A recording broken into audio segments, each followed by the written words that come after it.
Alright, yeah, how's it going, guys? I do hope we've all had a wonderful weekend. We're here, we're back with some Magic Duels. Oh dear. Does everyone like the new splash screen? It's been fun making that one. It's not finished yet, but anyway, we're going to get into some Magic Duels. If you guys want to play with or against me, or you want to suggest a deck, let me know in chat, and I should be sure to do that. For now, we're going to just jump on into a versus against a random, and let's do flyers, I guess. Hey Zavol, how we doing?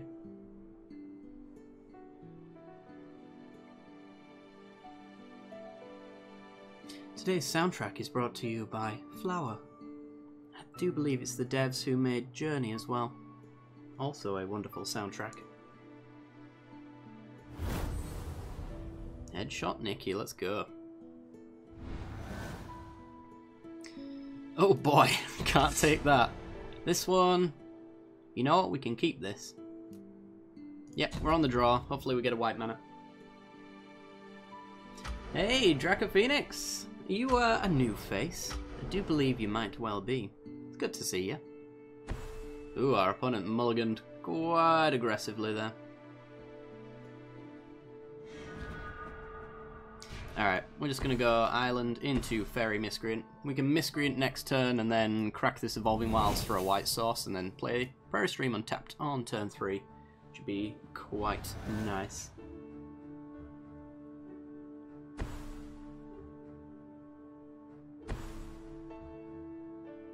Renegade map.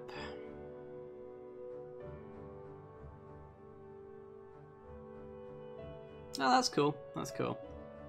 Yeah, kind of not in a good place where Gwent is concerned at the moment. Oh, yeah. Thank you for the follow as well. I just don't... I don't know. It just doesn't feel like the game that I joined it with. You know, at the moment, it's very just point spam, and there's not much room for creativity as far as decks are concerned, which is a little upsetting, but... Right, we're going to pre-combat Miscreant just in case he wants to burn on combat. I'd like to get... Yep. For exactly that reason, I'd like to get that card draw. Although, do I get it now? I don't think I do. No! Damn. Eh, well, doesn't matter. Alright, let's get some white sauce. Yeah, I hope so. If it does, I'm still like playing dailies and stuff like that, so I'm still gaining a card pool together. So hopefully it changes up a bit. I feel like it's just, I don't know, it's lost its identity a little bit, I think. I think it's getting confused as to what it thinks it is. But yeah, hopefully they figure something out with it, because that would be really nice. I do really enjoy the game. Just as a concept, you know, but yeah, it's a bit meh at the moment for me. Right, I guess we're gonna go Invocation on the Fairy Miscreant. If he's got removal, then sad times for us, but we get, what, 5 points in now? Yeah. A little bit more if we can flash in this Wyvern as well. Should be nice.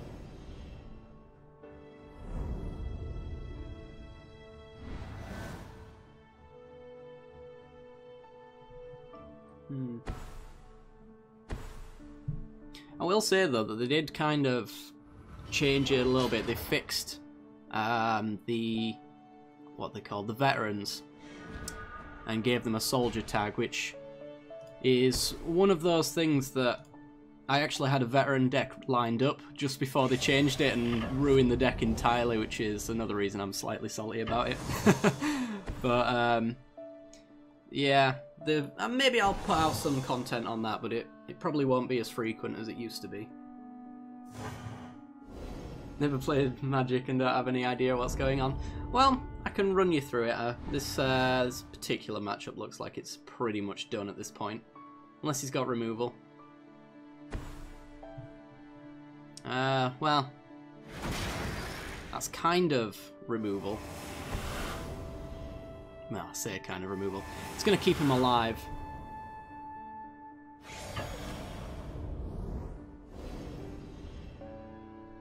Okay.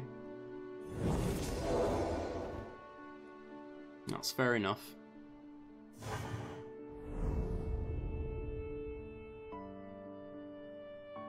So what do I hope for here? Another wyvern. You know what? Another wyvern. I think that... kind of. Kind of does it for us. Let's swing. Keep the pressure up.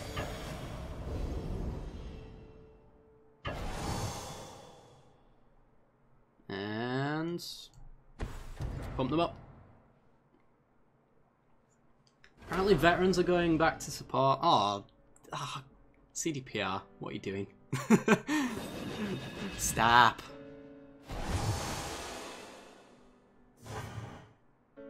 Oh, he forgot to block. Well, we got him anyway. I'm pretty sure we were going to win that.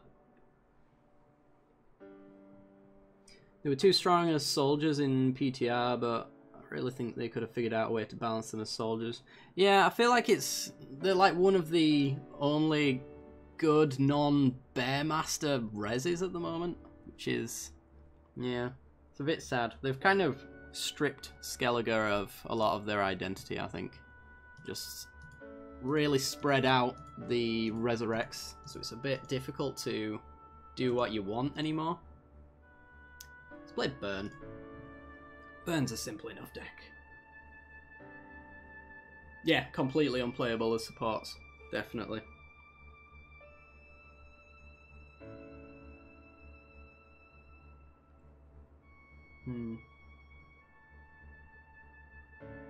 But yeah, I had a veteran Axeman deck before they changed it all up. So it was essentially play all your veterans in the first round so that your Axemen were out of most removal range, and then start flooding the board with Skellige Storms and things like that. It was a lot of fun. Had a decent win rate, although of course that's not in top tier rankings, but never really aspired to go that high anyway. Alright. Can we keep this? I think we can keep this. So, basic rundown of Magic the Gathering, if you are curious. These are lands, and these are your resources. You can play one each turn, and then depending on the amount of resources you've got, you can cast various spells equal to this mana cost up here. So we can't do anything until turn 2, because we need one red and a colourless. So we're just going to play a land and pass. Our opponent looks to be playing White Weenie, which is essentially a kill your opponent as quickly as humanly possible. And they might end up doing that quite effectively. Then again, it's kind of our strategy at the same time, just in a different shell. So he's going to play a 2-drop here. Yep, Free Blade. Not much of a surprise there. So I'm going to play a land, and I'm going to play Thermo Alchemist, because he synergizes with the cards in hand right now. We do have answers to this with the Harness Lightning, but we have answers to this even if it gets in combat damage as well. So I'm happy to get a bit of extra value from my cards by playing the Alchemist down first.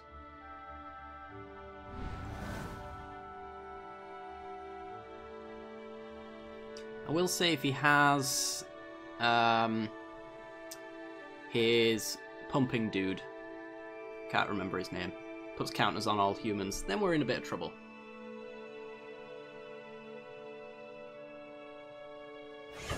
Because he can swing for 2 here, and if I block, then he uses this ability to make it a 3 powered, which will kill my Thermo Alchemist. Can't be having that. And it's at this point, if he puts an extra counter on it, it goes out of Harness Lightning range, fortunately.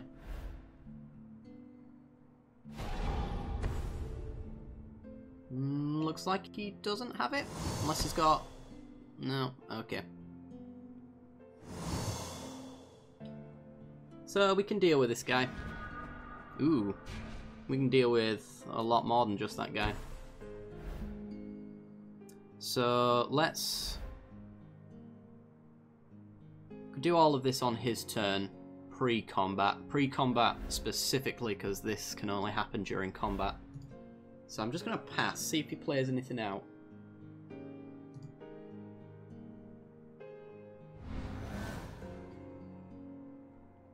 Because if he plays an aura on the Topan free blade at all, then I'll be happy that I've essentially got removal for it.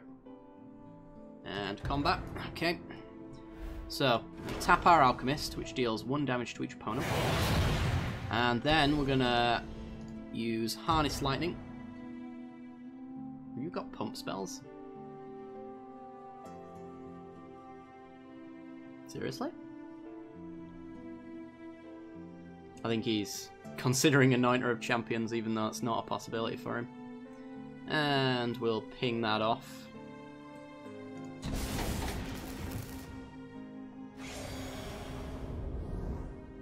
And then hold Thermal Alchemist back to block.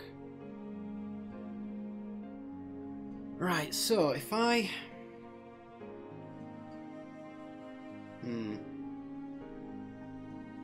Two champions aren't enough.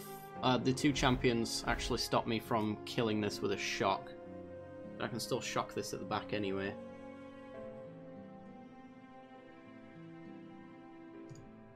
We'll pass. It's actually, now that he puts +1/+1, now I can shock it. He can do that in response to make it a 3/2, but then my shock resolves and kills it.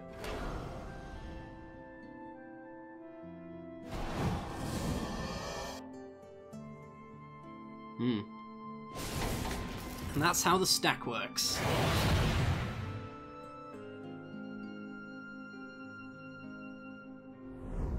So, has he got a follow-up? He does, a Knight of the White Orchid. Okay, so I'm just going to tap and then deal 1 to him. So, he gets to grab himself a Plains. It's more mana for him. It's fine though. Another Thermal Alchemist. Huh.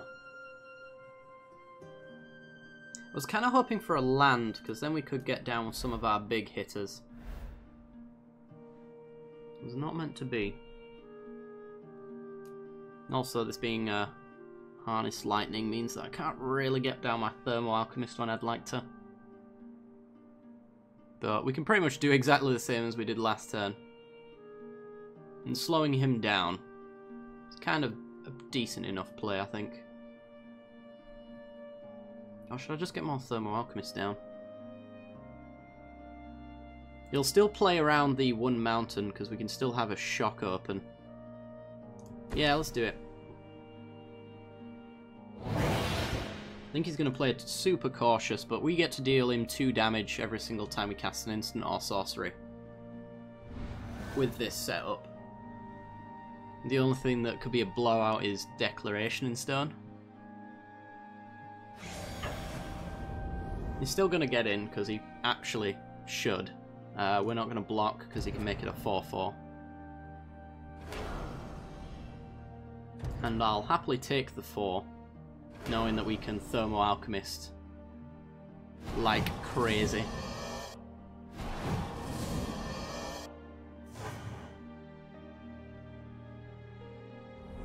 Let's see what his follow-up is. A Militia Captain. That is not going to flip. And an Expedition Envoy. Okay, well, gonna ping you. So we'll kill his Militia Captain, because his Militia Captain becomes a big bad boy, and we can't be having that. Oh, and there's the 4th mana. Damn. That would have been real nice. Okay, well, we're just gonna kill this now. So tap these guys, deal him 2. And then Harness Lightning his Militia Captain. Get to save 1 energy here, not that it makes too much difference. Not in this matchup at least. And we'll pass the turn.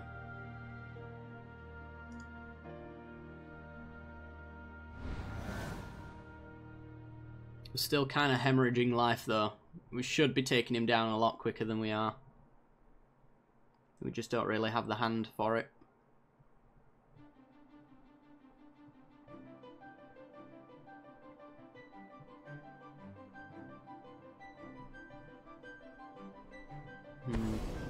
Nimbus Wings. Okay. Makes a 3/4. Chandra can kill that.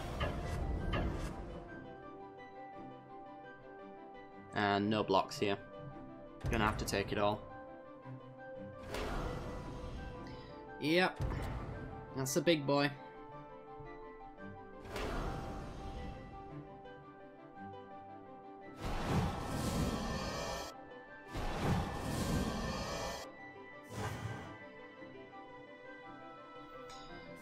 Ugh. Down to 5. End step. Deal 2 to him.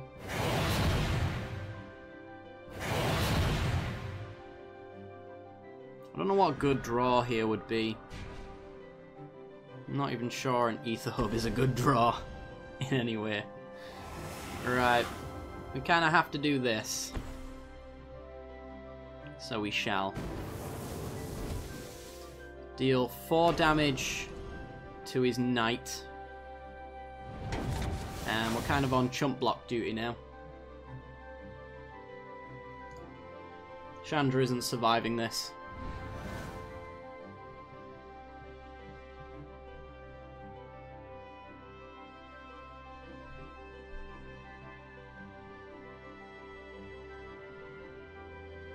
Yeah, I'm pretty sure we've lost this. Depends on what our opponent ends up doing. But current board state as it stands, we're not in a good spot. Thalia's Lieutenant. You. Puts counters on everything. Coming at us. Okay. Block. Block. Take 3. Don't think there's a 1 mana pump spell in those colours. And then tap, tap. We have to kill him here, pretty much.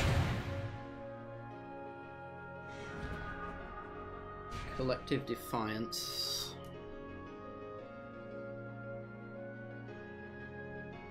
Okay, so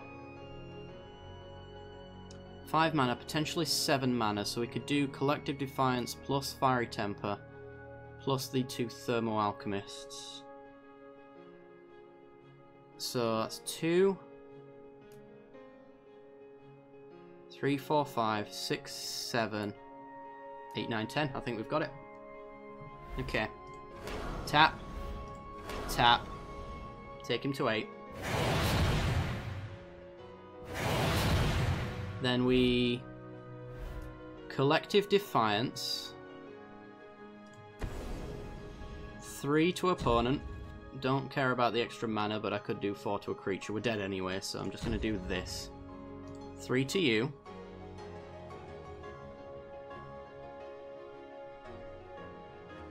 Okay.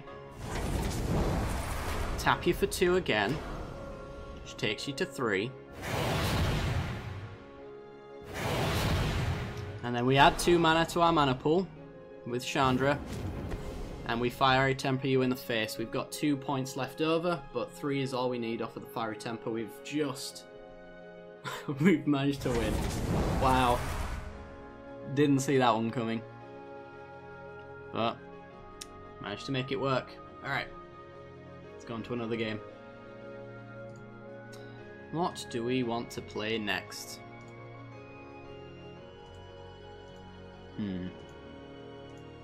Let's do...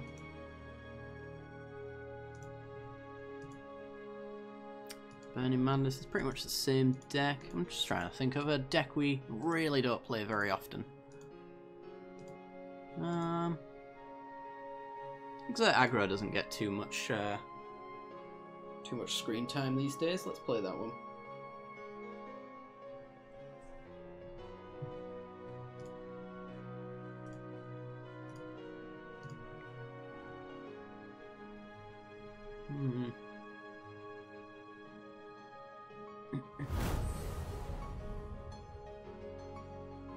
Okay. On the draw, we've got 2/3 drops. Can't play either of them. I think we can do better. And this hand is somewhat better. Yeah, let's keep it.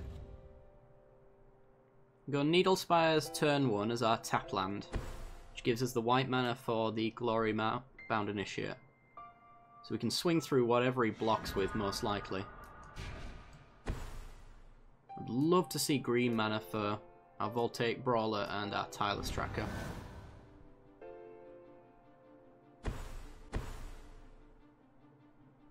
Ooh, Herald of the Pantheon. Okay.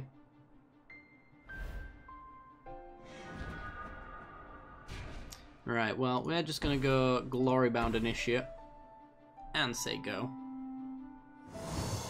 Our eventual 4/4 beats your 2/2.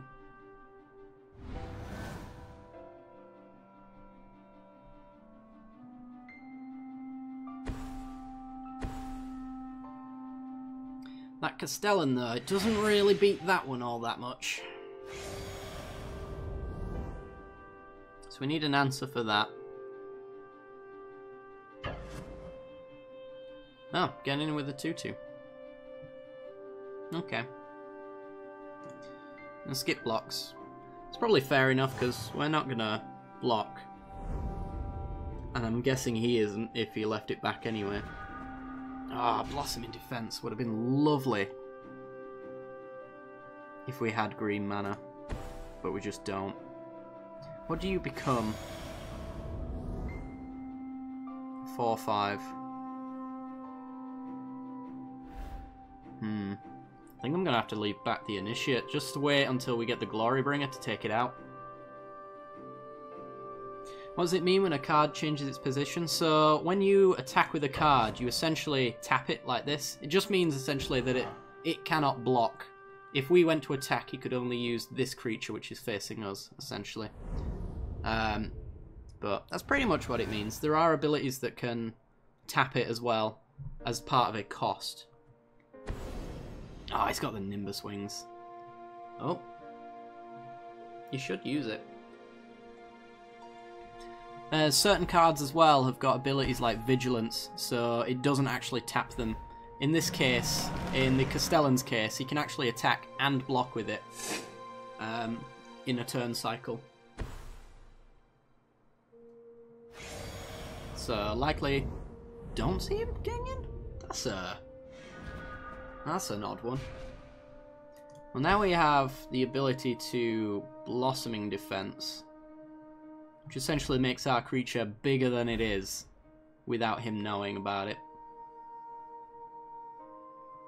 Or we could Voltaic Brawler, put more creatures on the ground.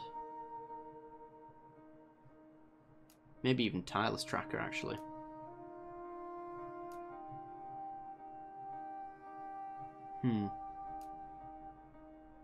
This has Trample, so I think this is the big hit creature, really, initially. So you attack and you block, absolutely. He is double potent. Unfortunately, he has this ability here, which means that I can't let him attack. Because he becomes bigger than I can deal with at that point. If he doesn't... Wow. It's interesting. Okay, so I think I have to bring him Glory. Yeah. And I'm gonna have to chomp block you. I haven't seen a Renown deck in a very long time. Alright, it's Glorybringer time.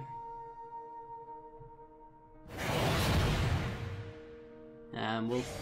Actually, 1, 2, 3, 4, 5. You flip at 7. Or more lands. Yeah, so... Not fussed at the moment. I would want to get rid of this Castellan because it becomes very difficult to deal with later down the line. That being said, so does Outland Colossus, but... I can currently threaten to double block him. My 6 power on your 6 toughness. will take you off the board unless you have an answer for me. He's got a Nimbus Wings, of course he has. Forgot about that. Okay. That's a big boy.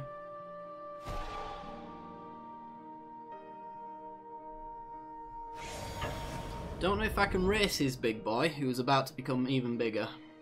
We take 7. He gets 6 +1/+1, yeah, 6 +1/+1 counters, and becomes a 13/14.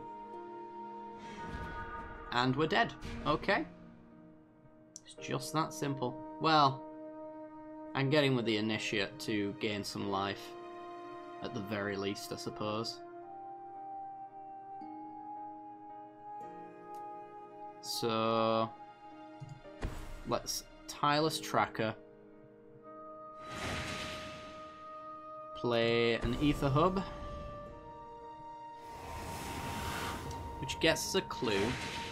These can draw us cards if we spend our mana on them. And I have to get in with the Initiate, otherwise I'm just dead in the air.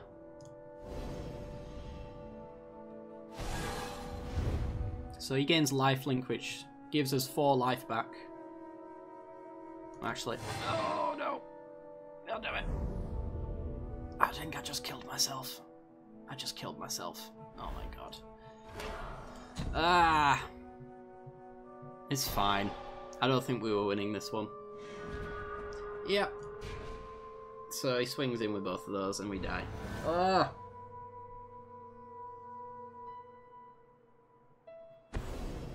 Wild Instincts. Alright, we were so dead anyway. Okay, let's concede. Time to go.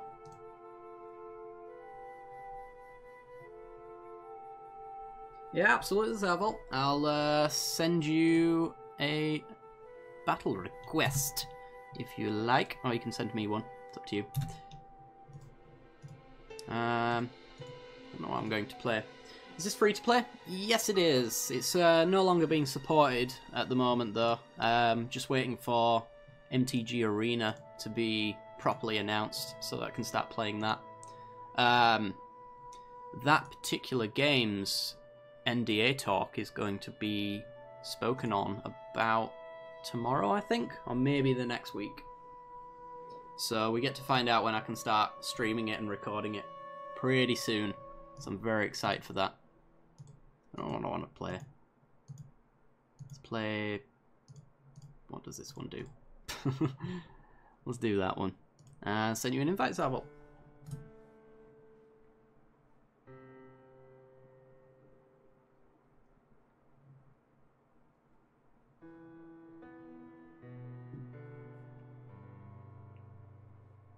But yeah, hopefully tomorrow during the arena stream they let us know. It won't be... It most likely won't be the case that... Oh, I've got your invite. I will accept yours instead. Boop. And... Boop. It won't be the case that the stream will start and they'll go, hey, you can stream this now. They'll probably just give us a date, maybe a month or 2 down the line. But that'll be a lot of fun. Hopefully. I'd love for them to say, oh yeah, you can stream it now. I'd be all over it. But I'm doubtful. Alright. Let's go. Can I keep this? If I get no lands, I'm going to be upset. So I'm just going to redraw. And this one's much better. Okay. Our opponent gets to play first. Hissing Quagmire, eh? Delirium, Reanimator. Could be a lot of things, actually. Right, let's play Swamp, and then we get to go Sludge Crawler. Sludge Crawler's gonna give us some answers. Hopefully. As to what our opponent's playing. Our opponent might just play a land and give us a good idea right now, though. We'll see. Goes with Rancid Rats. Interesting.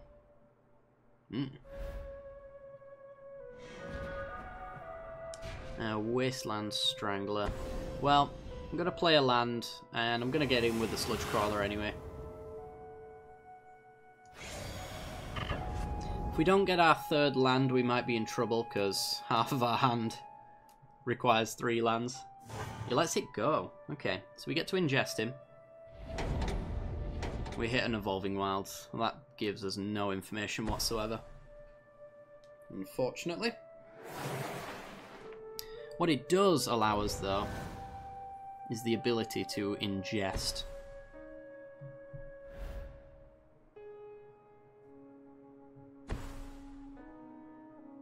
Ooh. Liliana comes down. Threatens life as we know it. Gonna take out our Sludge Crawler. Well, land here would be really good. I'm not gonna block. I need a card that can pressure Liliana before she ultimates. Land. Ah, ha ha ha. Oh god. Alright. Well, we hit Liliana, but next turn she pretty much locks the Sky Scourer out of doing any damage, which is really bad for us.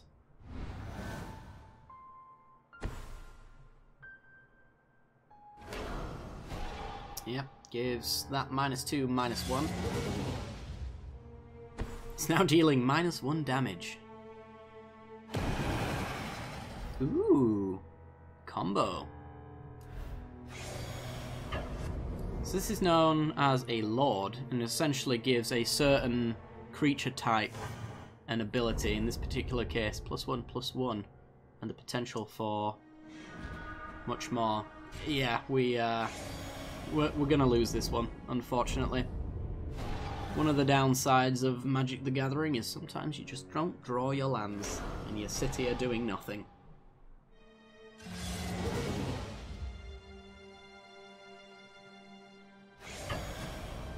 And we have such good cards in our hand as well. Yeah, we'll take the damage.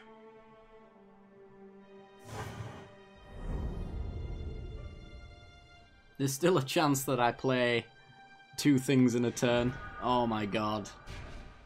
Oh, this is brutal.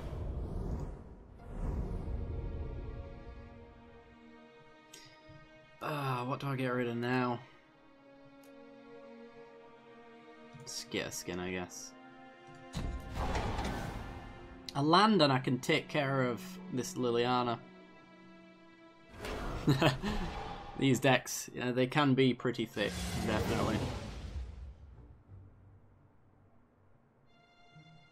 But 23 out of the 60 cards that are in my deck right now are what I'm looking for. So, on that note, it's kind of, it is just, it's variance, but it's pretty unlucky variance. All the same. Come on, land. Wow. Okay. Skip attack. We've got one more turn, otherwise it's truly over. Smothering Abomination, I guess. This is a sad, sad game for us, unfortunately.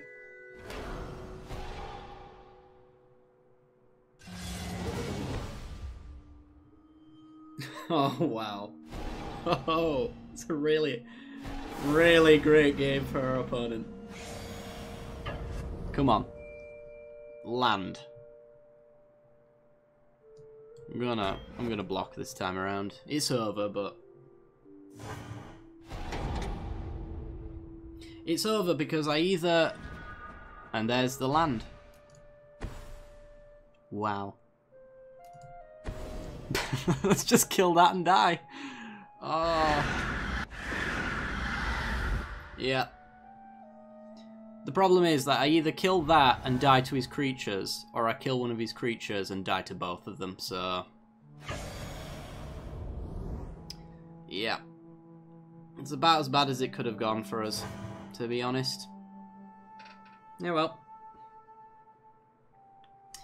Let's continue on. If anyone else wants to play with or against me, by the way, then be sure to let me know. And GG, Zarbolt, if you are listening. Alright. Let's make our opponent's day a little less fun. Let's play some Esper Control.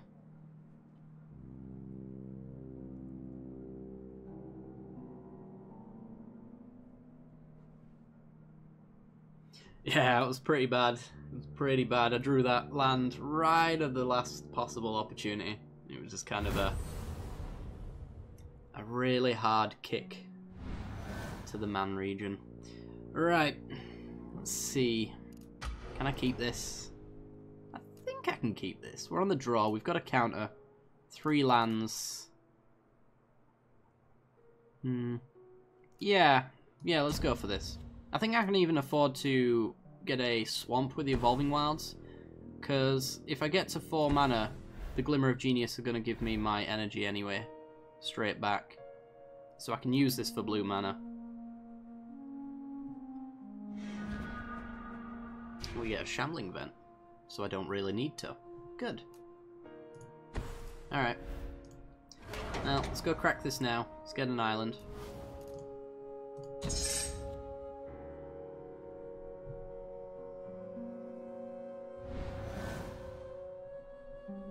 a fun looking deck you had there, by the way, Zavol. I don't think I saw much green from you there either. I was kind of curious about that. Ooh, another scatter. Well, let's just go Shambling Vent as a tap land. Our opponent's some sort of artifact focused deck. You really are reaching when you start playing Bonded Construct. Because, ooh, it can't attack alone.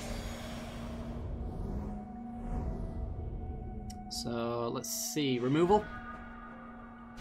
Hey, we've got our own. It just unfortunately doesn't do what I want it to do. So, I guess we're just playing Island and we're passing. All we really can do.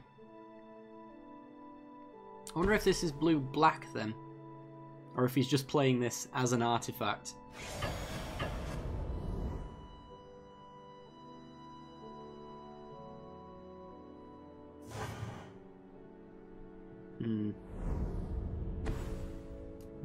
Another Bonded Construct.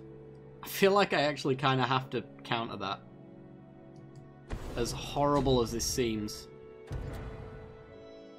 Don't tell me you've got counters as well.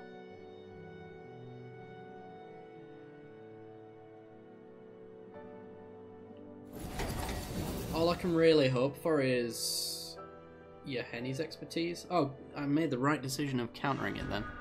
Anguished Unmaking. That actually helps. Okay, so we can play Ether Hub. We can Anguished Unmaking, Liliana, take up on one of these guys. If he hasn't got a Chief, then it takes Liliana to 1. We could also just Anguished Unmaking the Chief of the Foundry right now.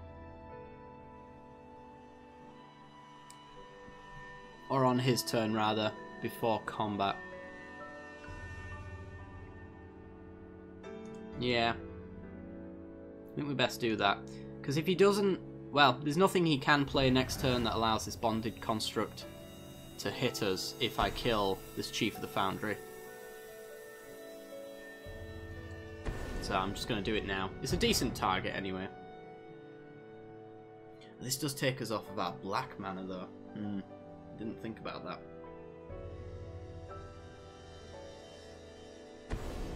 Metallic Rebuke. Oh boy, he does have counters. This is not going well for us today. Not at all. So we've just been cut off of our double black, and we've had one of our best removal cards taken from us. We're going to need something good here. Otherwise we're dead the turn after next. Is blue mana really it? Not really. It does give us the energy so that we can get our double black back though. But I kind of have to do that if I want to Liliana next turn, so we've really been put in a tough situation. We could get a Fatal Push off this Glimmer of Genius, which can hit the Bonded Construct. I think that's really our only hope. We're on top decks. Heart the cards and all that.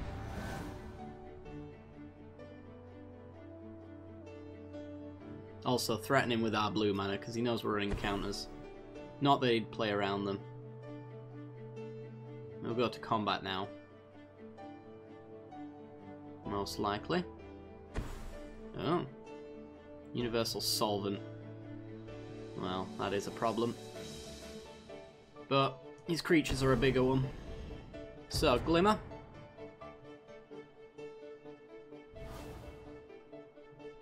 They're both answers, but they're the wrong answers.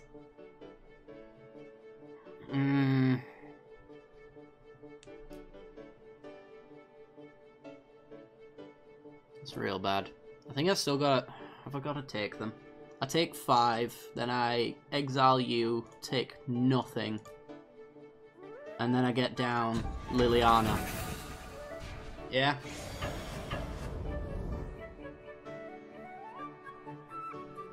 We're really in a horrible, horrible, horrible situation. But it's the way it's gotta be. Alright. Let's pass. So he gains 1 life from the Inventor's Fair, draws a card. Hey Richard. It has been a while. Nice to see you there. Cracking the Inventor's Fair. Probably for another chief.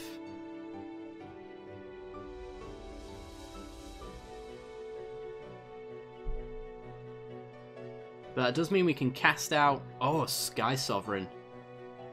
Ew. It's pretty bad. Well, we know what we have to counter.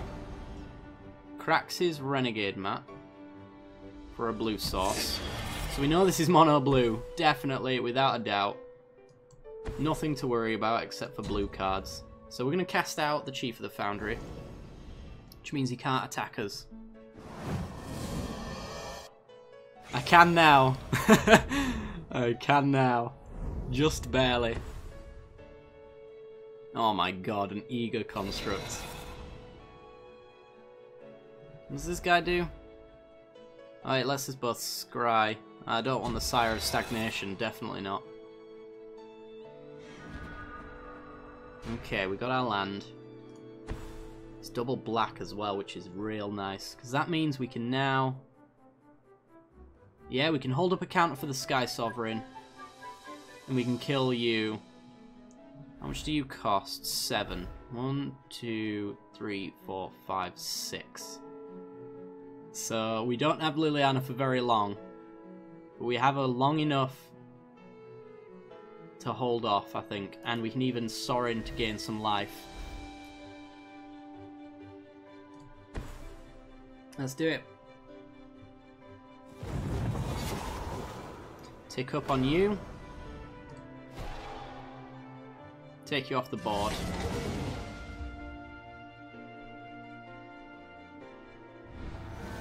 So, NDA in mind, Richard, how are you finding Magic Arena?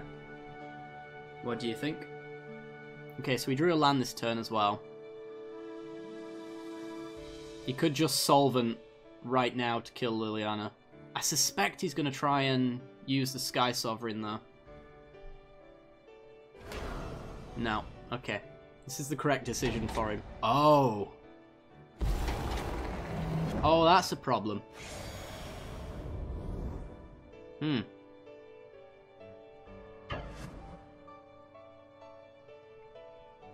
That's an interesting problem. Because now we're at 2. Now we can't use Anguished Unmaking right now.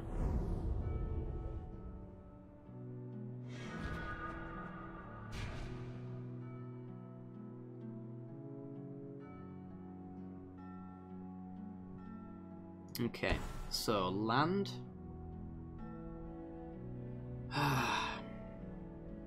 He can't crew up his Sky Sovereign if I'm minus on something. If I'm minus 3 to take out either of his creatures,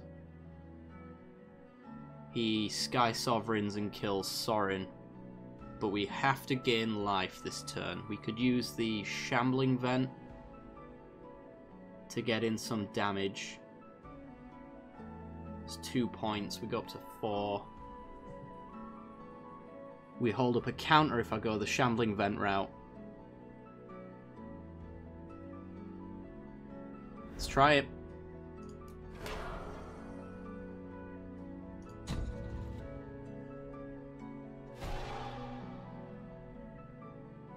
Actually, does this even work?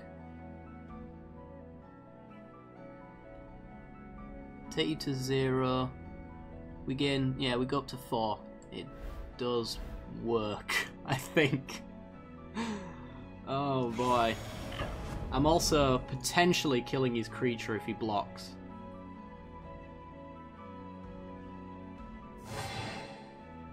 Yeah. Tick up Liliana on you.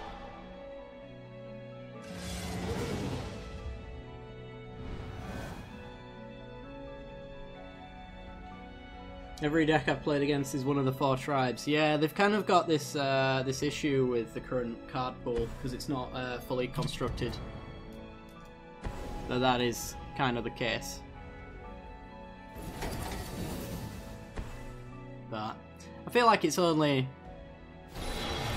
the same issue as Duels kind of has anyway with its, I say with its restricted card pool. Gideon, how good are you? Are you keepable? I think you are. Tap, tap. 1, 2, 3. We can't pick up our Shambling Vent. I'm going to have to make a decision real soon. 6 points on the board. Whatever. I'll let the game decide.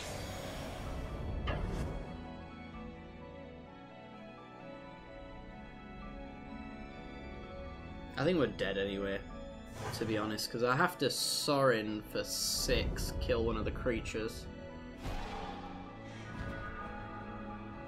Or I could Sorin for 5, take you guys out.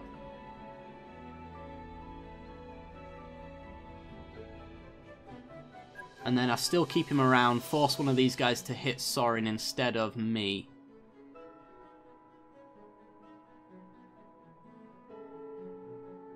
Yeah, I think that's how it's going to have to be.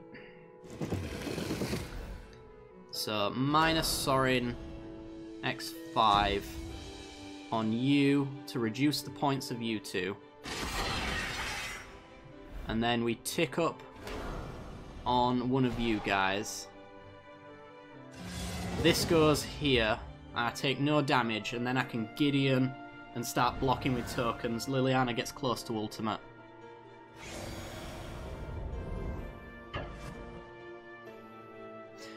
Do you know if you won't get more than 4 of each card, like Duels or not? Also, will the beta players get to keep the cards we unlock? Or do you have to start over winning? So there's going to be... They've already said... This is not breaking NDA by any stretch. They've said that they're going to keep wiping it. But I imagine there'll eventually come a point when they won't. And they'll let you know. As it stands, your current card pool is probably not safe, I would say. I think we might have stabilised. As for getting more than 4 copies, so they've got a system now called the Vault. And the Vault is essentially, if you get a 5th copy of a card, it automatically goes into the Vault. And after you get a certain amount of points in there, you unlock wild cards as it currently stands. Wild cards are any card that you want of a given rarity. So you will never get more than 4, but you'll still open them in packs.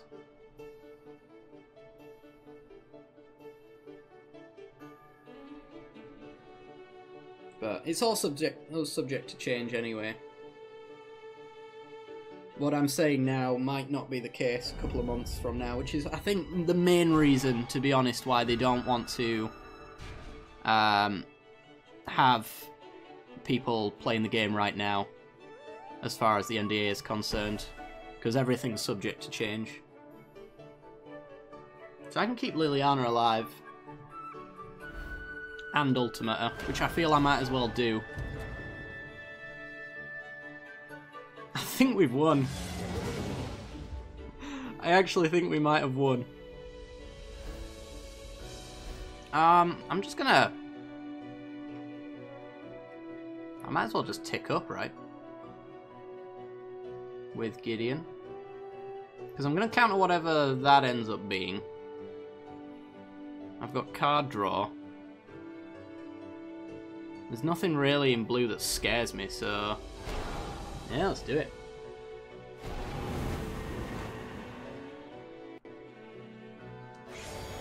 Boom.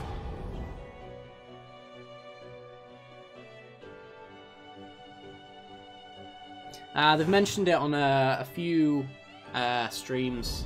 The most recent one, they mentioned it as well.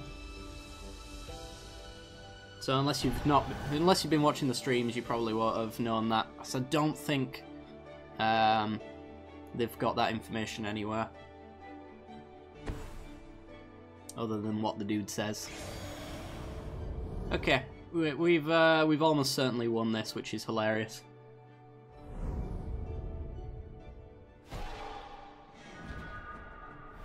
Well, I do recommend that tomorrow's stream you check that out, because he did say last week that there's a chance that he's going to let us know when the NDA gets lifted and we can all start playing together. It's going to be fun. So if you want to know that information, now's the time. Right, so let's take up Gideon. Let's get swinging on in, because now we don't care about Liliana's life, and even if we did, we're going to get some zombies.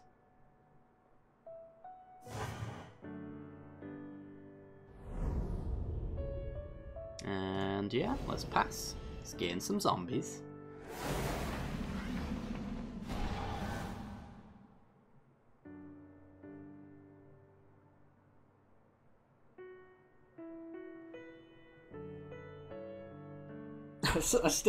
I'm in shock. I still can't really believe that we've won this. I'm fine with that, actually. You go right ahead. You keep that. Let me scry.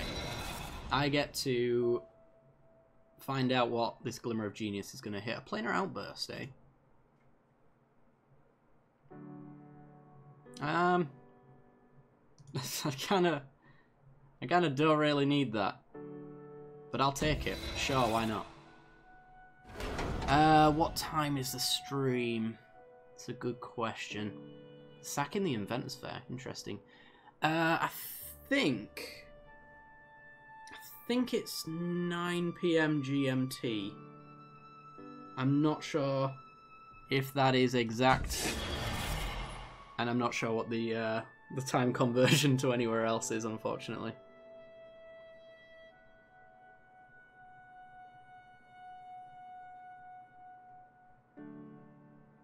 But for quick reference, I start these streams at 12 PM GMT, or 12 AM technically.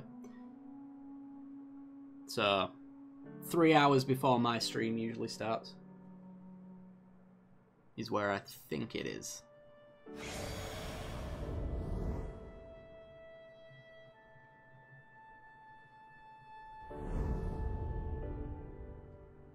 Okay, our opponent's going to play nothing. We're just going to Glimmer. Take both of them. It really doesn't matter at this point. I'm going to Telling Time.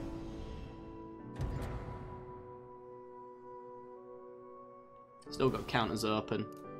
Fatal Push. Actually, Declaration in Stone. Give me that right there. Gets rid of all 3 of his creatures in one go.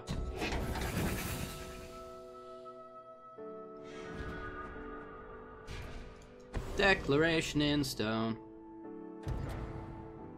And we have lethal on board. Metallic Rebuke. How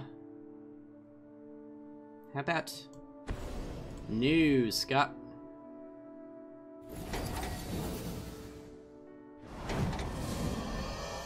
Take up Gideon.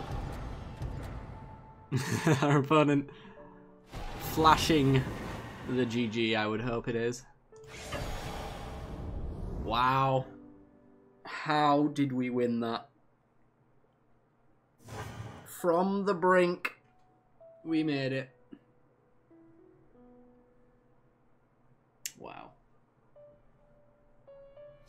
Alright. What are we playing next?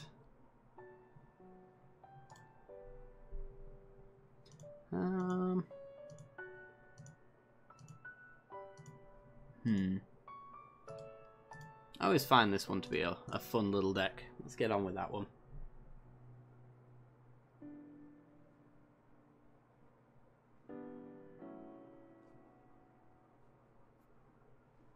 Hidden tokens.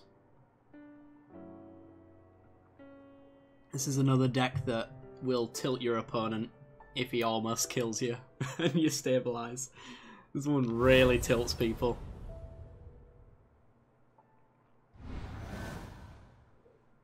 Okay. Ooh. Yeah, we can make this work. Let's do it. We've got turn 1 Renegade map, which gives us the white mana for the hidden stockpile while also sacrificing a Renegade map to trigger the revolt. So unless he's got a shock or something like that, we enable our hidden stockpile every single turn.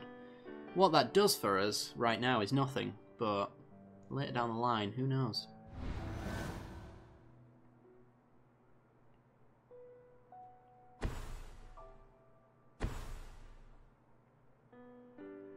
I'm almost inclined, if we draw a white mana naturally, I'm almost inclined just to play the hidden stockpile. Because, of course, the servo's not really doing much for us. So that we can enable it later when it does, when we've maybe got our Anoint a Priest or something like that.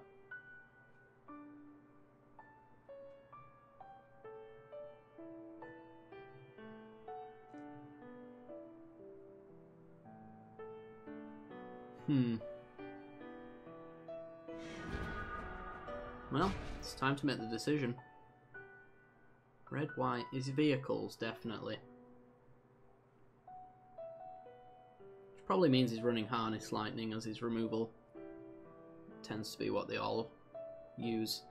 The Never's not really Smuggler's Copter worthy. We could Plains, then Swamp next turn, and then Anguished Unmaking the Smuggler's Copter. Yeah, let's do it. Let's get this down, but we're not going to crack the map. Save it for later. I'll see you later, Richard. Good to see you, man. Cultivated Caravan. Does he have a 1-drop? Got another Renegade map. I'm gonna crack that one. Get a swamp? No? Alright, he's just red-white vehicles. Down to 3 cards though, so you really don't have much, especially when we're just going to Anguished Unmaking his Smuggler's Copter pre-combat. Oh, in response to a crew anyway. Because if we let it be a creature, he can then crew the Cultivator's Caravan off of that. He's got all the vehicles in the world. I'm almost undecided which one I kill at this point. I guess it's the Smuggler's Copter just because of the lack of cards he's got in hand. I'm gonna do it now. Well, he doesn't really have a choice.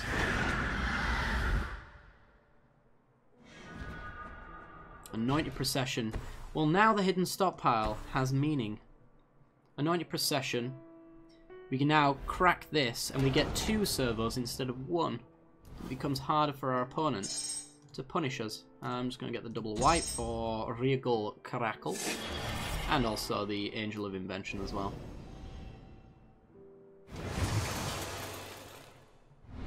Which is going to do a lot of work. You could have Declaration in stone, and then we'd be a little sad. But I doubt it.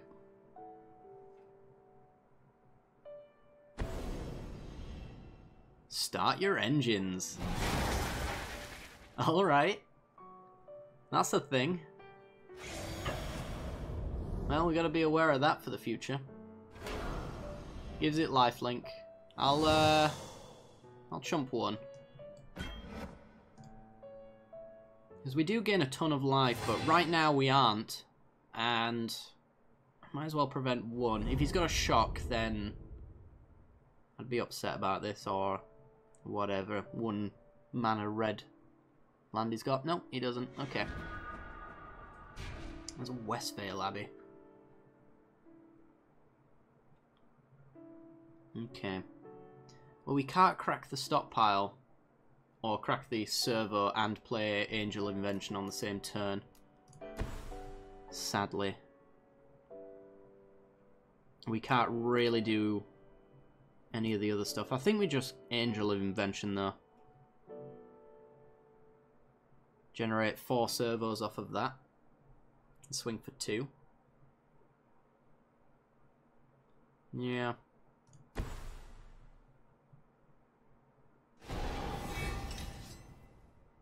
Okay. Create some servos.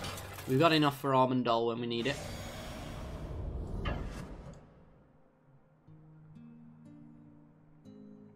I can even afford to lose a creature and still get Armandol.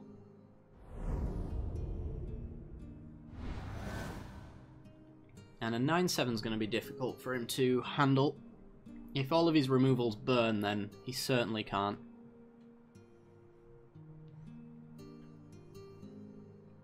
I think we know his win condition though. It's right there. Something to be aware of. So we've always got to look at his vehicles with the thought that they might just turn into creatures out of nowhere.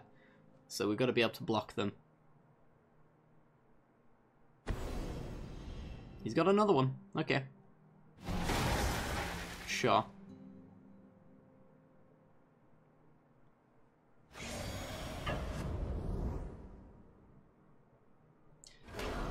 And life linking up. And we do have to block. Do I care to block any more?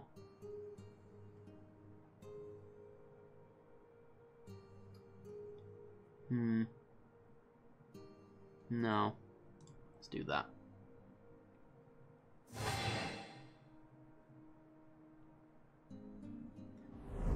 Do I want the Armandol now? Or do I want to wait a turn? Oh boy. Where I can potentially save the Angel of Invention. Ketra's Monument.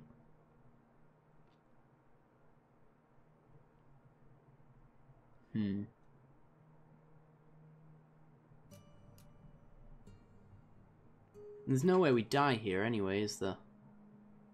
If I swing in with the Angel and a servo, crack it, we get 2 back. So we have 6 blockers. None of these have trample. The thing is, if he could give them trample with something like a built to smash, then we're in trouble. If I sack everything, make a 9/7, swing over, that's 16 life. He's swinging for 7, 8, 9, 10, 11, 12. A lot. We got 2 blockers back though, so only 5's going through at that point.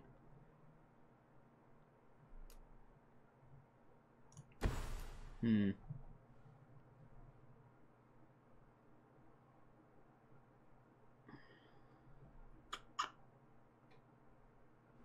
don't know. I think we Ormondor. Let's Ormondor. Let's do it quickly, because I'm running out of time. So we get a 9-7. It swings in. We get 2 blockers back. I think this is the right decision. If he's got targeted removal, though, exile specifically, because it is indestructible, then we've got a problem. Otherwise, I think we're in great shape.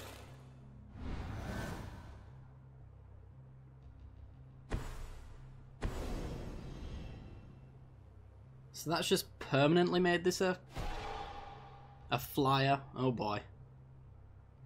That's a 9-13. And he's getting in with it. Okay, well, we gain 9 back. So we go back to 16. And I can also Declaration in Stone it, and I'm going to at this rate. So Declaration in Stone, you're 9-13. Swing in with everything. He's gonna crack his clue, sure. He's tapped out. We attack with all.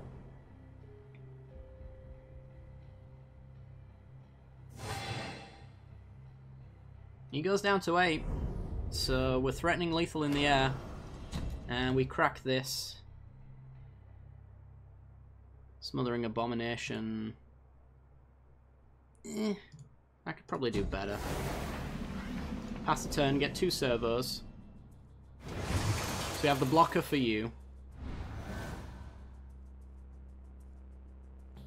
But if we manage to get that trampling... Yeah, he's dead. Okay.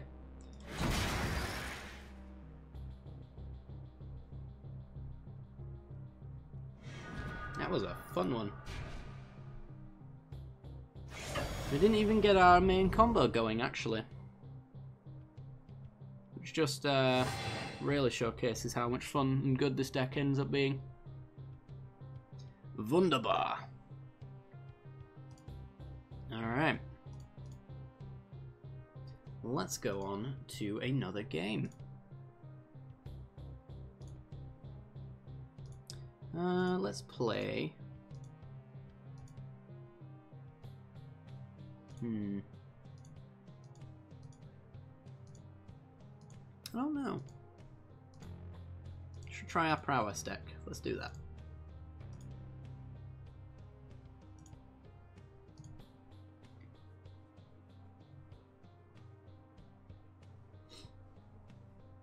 Let's see if we can get a turn 4 win. I think we've been doing reasonably today. We've had a few hiccups along the way.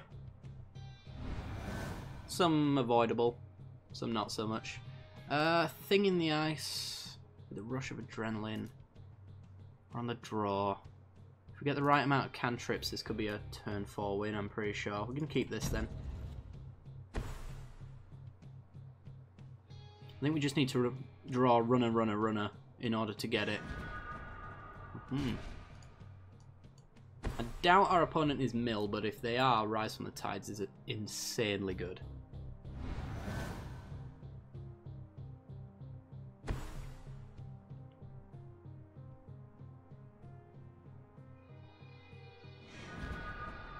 Mercurial Geists. Okay. I suspect Thing in the Ice is going to get fatal pushed right now, but there's no reason not to play him.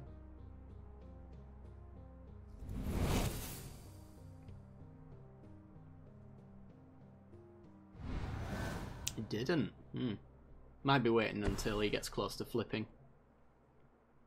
Hoping that we might commit a little bit more to him. Okay, land and pass.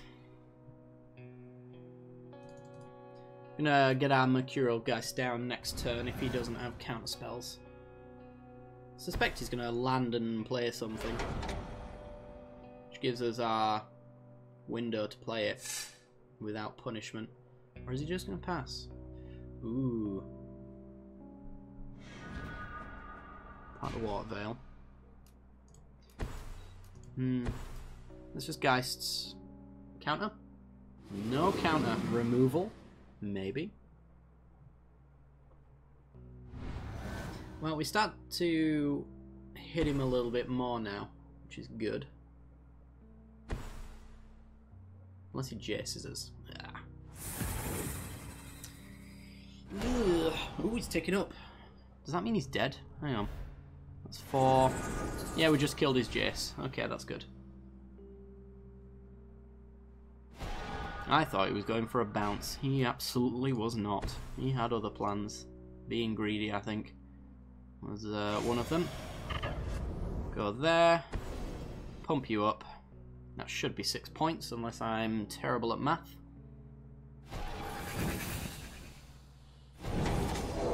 I am not terrible at math.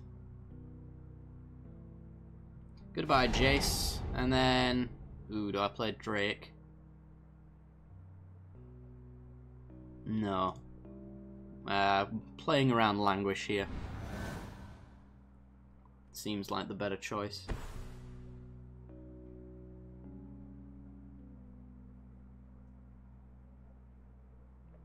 I think if we just keep getting ourselves pump spells, we apply enough pressure anyway.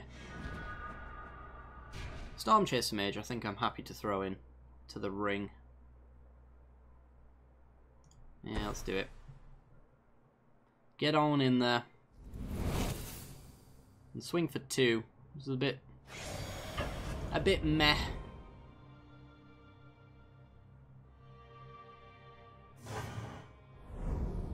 But I've really got no idea what our opponent's doing. Blue-black control is pretty much the only thing I can think about at this point. But he hasn't countered a single thing. There's his... Actually, ooh. That's fine, actually. A Grasp of Darkness. Sure. It is control. I was going to fling, but it was only going to be flinging for a point, since this is an additional cost. So it doesn't give chance to let the prowess trigger resolve. So let's just go Enigma Drake, Expedite, give it haste, make it a 2/4. And we get to swing in. We know he's running Yahenni's Expertise, which means that, for the most part, our 4 toughness creatures are safe. Except for, from of course, Grasp of Darkness.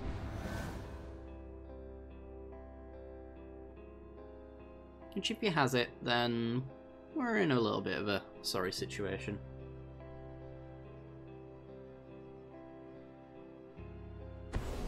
He's got a Never instead. Alright. Well, it's time for us to durdle. If he's holding counters in hand, we're in a bad spot. Let's just take inventory. Let's take inventory. Draw 2 this time. And we get a Thing in the Ice and a Geist, so we can pretty much rebuild. Does he have a counter? What kind of blue deck are you? Alright. Leave it at that then, I guess. Grasp of Darkness. Alright, he's all removal.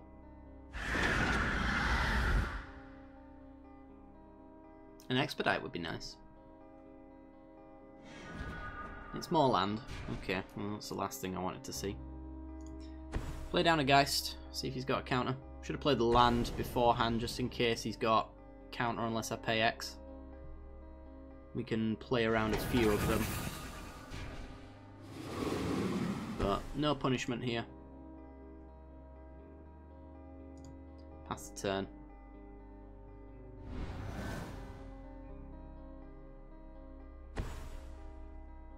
Oath of Liliana, jeez.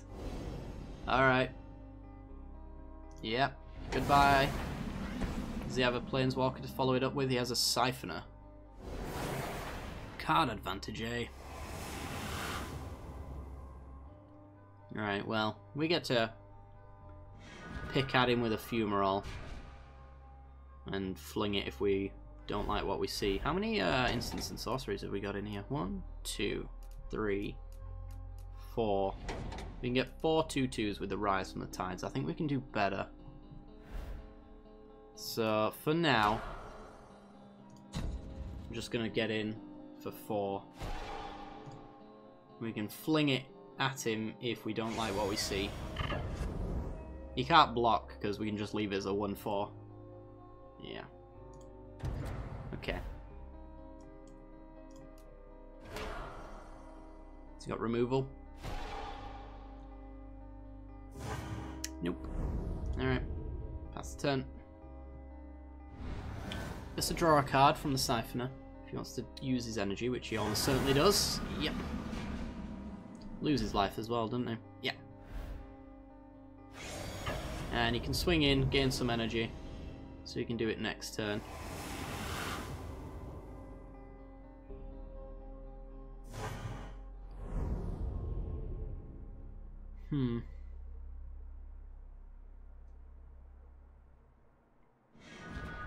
Evolving Wilds.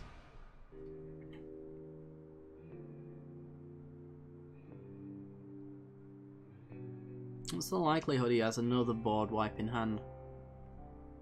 Probably pretty likely, right? The only reason he's not using them is because I'm attacking him with a land, which gets around sorcery speed removal. Well, I'm going to crack this Evolving Wilds. Grab a blue. And then get in again.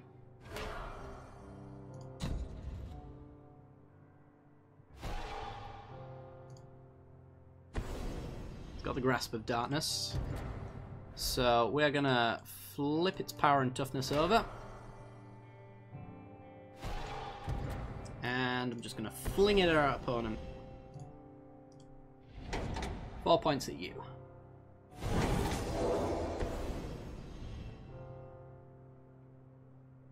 He's going to commit his Oath of Liliana back into his deck. So we know he's got a sacrifice option for one creature. Which to me says that he doesn't have much removal in hand.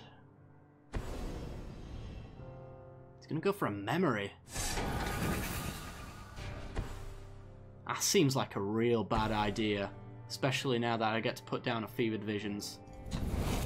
Yeah, he's conceded. I don't know if it was over. But he must have had a real bad hand to do that. Really bad hand.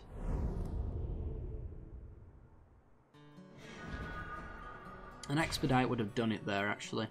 In fact, 6 points. We got 1 with 5 mana left open. 2... Oh, I don't know if this is copyrighted or not. Let's just skip on over to the next sound check, shall we? There we go. So, 2 mana. We got what? 6, 7. So, 5 mana. 4 mana. For an extra fair bit. I think we've got lethal. So we Storm Chaser. In fact, we definitely have lethal, because I've got a fling in hand. What am I talking about? Boop. Yeah, he did hand us the win there, right at the very end. To the bottom.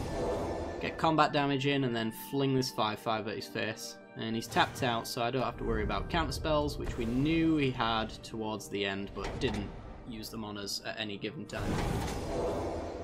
Yeah? It was not the win that I expected to receive, but it's the win we got. We're going to take it.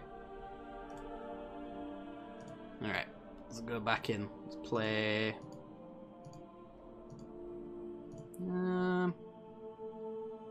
let's play Reanimator. It's a bit hit and miss, but it's a lot of fun. Let's see if we hit or miss. We've been doing quite well to hit.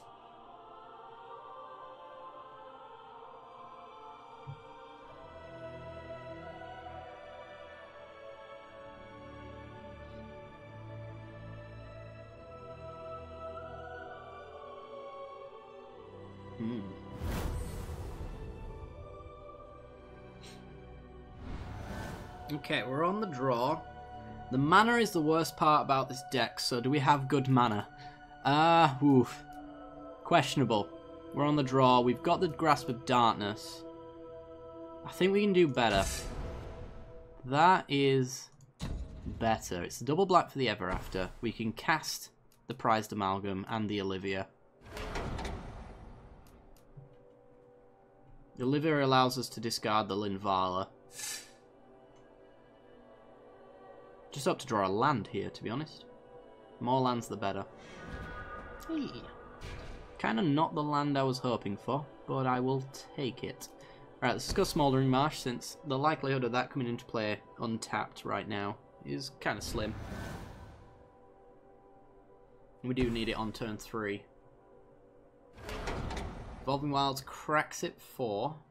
Let's see if we're up against Control or Mill. Mill, probably. Okay. Well, Mill has got a little bit of a weakness to Reanimator. As long as we can hit our land drops. Anyway, that is.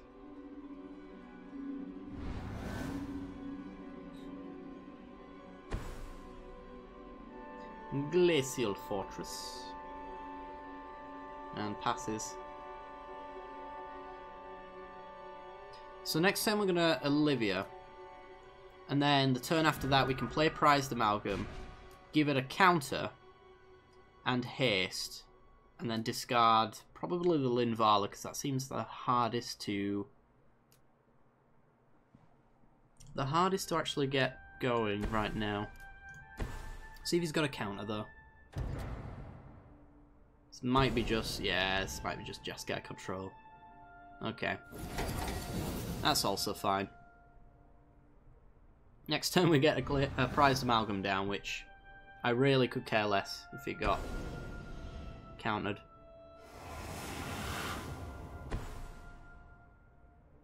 What? What am I looking at? Oh, okay. It's gonna make a 3/3 Ether Hub. Alright, we're janking it out.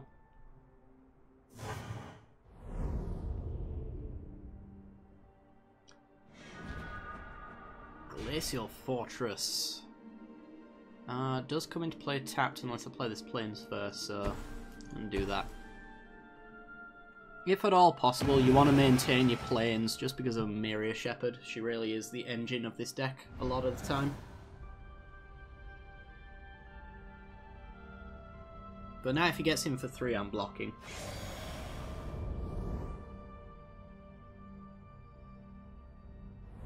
I don't even care if he's got a pump spell. I'm blocking regardless. Nahiri. Enchantment, tapped artifact, or tapped creature. So the turn where he uses this for mana is the turn where Nahiri gets in there. We could also tick her up if she even resolves. The likelihood that she resolves is another thing, but we can tick her up to discard the Gear Hulk and the Linvala so the Ever After is online. I suppose it's worth trying, but I don't have high hopes it will resolve. Play around Censor. But, yeah, broken concentration is a thing. Okay, pass the turn. We can't get in through the 0/6, so we might as well use our 3/3 to block his. Ah, and there's the tap out.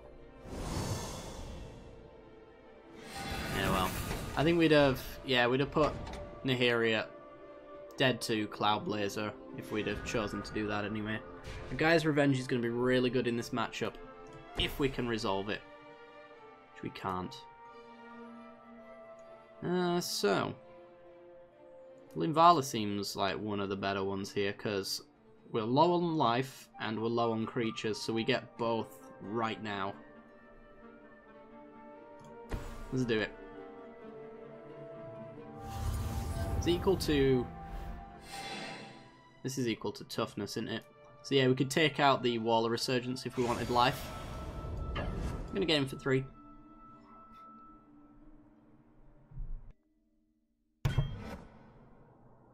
Oh yeah. Haha, silly me. Getting ahead of myself, forgetting things. We ain't getting in for 3. We ain't getting in for nothing. Reflector Mage. Bounce the Linvala. Okay.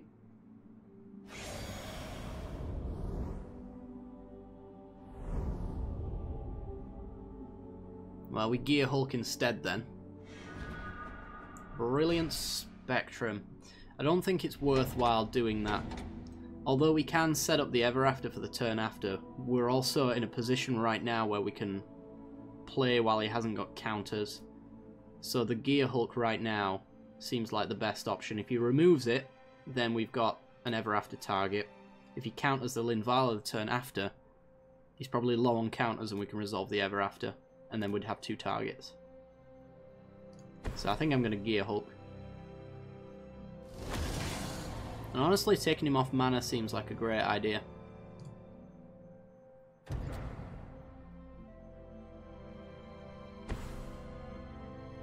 A Kozilek's return. So that we gain 1 life. Not sure I agree with that play. Oh, maybe he's got a big thing to come out to exile it. 7 or greater? 1, 2, 3, 4, 5. He can't cast one here.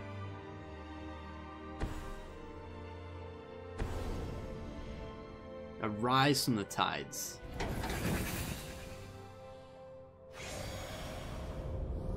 An underwhelming Rise from the Tides at that.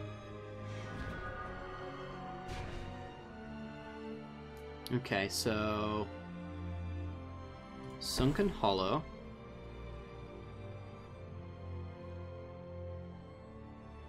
We're at higher life, we're at... yeah, our opponent's had enough. Can't get through the Wall of Resurgence with the Gear Hulk, but he has to double block so we can take out the Reflector Mage. Get in over the top. Swing with everything. I think we can afford to do that. Actually, I'll keep back a Prized Amalgam so that we don't take any damage from these 2/2s.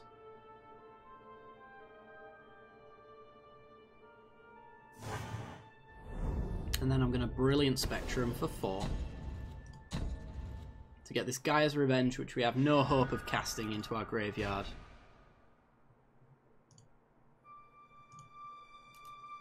Oh, do I take the Linvala as well? Ah, there's an Olivia in there actually, so I don't need to. Let's just put the Mountain in the graveyard. I can cast this. And I might need to.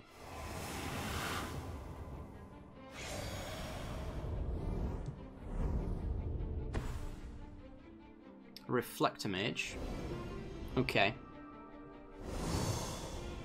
On the flyer. Seems like a decent choice. So, does he have removal? Or counter, should I say. I can play a land. But it doesn't really make a decision. Change anything, to be honest. Gaia's Revenge, Olivia.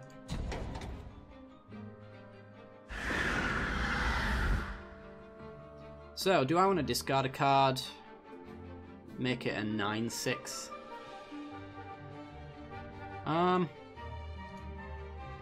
Yeah. Get rid of the planes.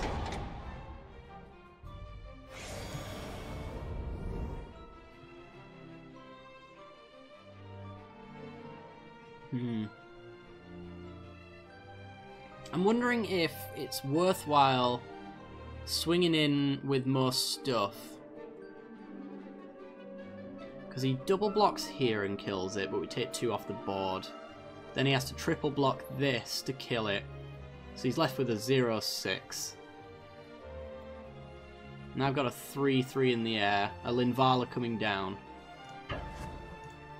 Yeah. I think I'll just force some blocks here. Yeah, and he blocks mostly as I'd expect, actually. I didn't consider the 3 toughness on the Reflector Mage there, but it's fine. Because I think he's completely out of steam at this point. I'm hoping for a Reanimate spell. There's a Reanimate spell, alright.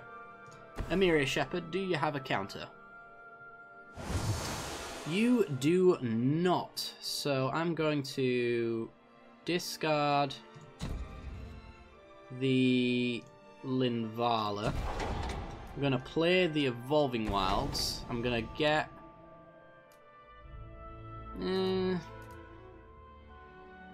get the Nahiri back, since I can't actually actively reanimate that.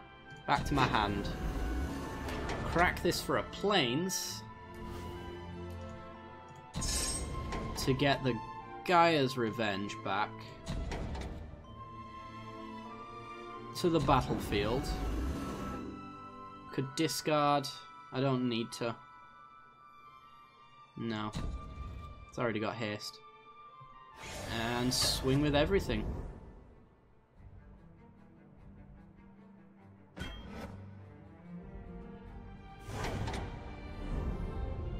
Okay, he's down to 3. It's a board wipe or bust at this point. Confiscation coup. I do believe that is what is known as bust. Oh, he's got the Amira Shepherd Plains for the Cloud Blazer. But he passes.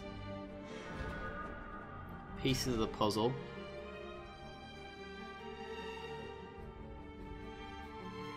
So I haven't won on the spot. Because he blocks and blocks and takes 3.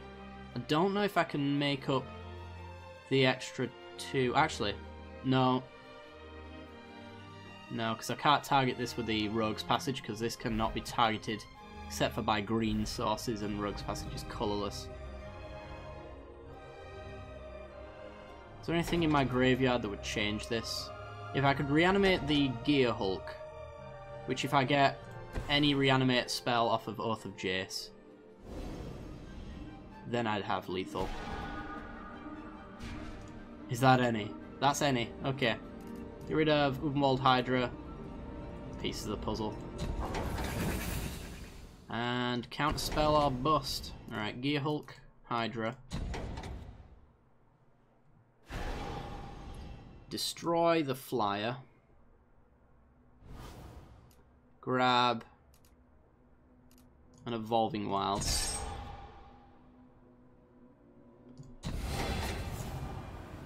And discard Sorin to give that haste. Discard Nahiri to give that haste. And swing with everything.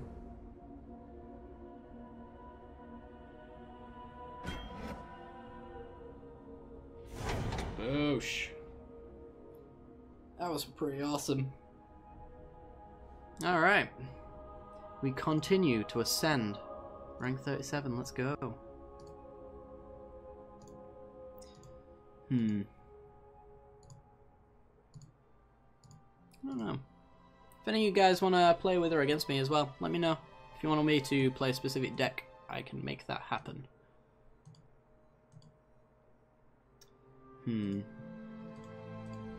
This one's always one of my favourites. Let's do this. Does fun things.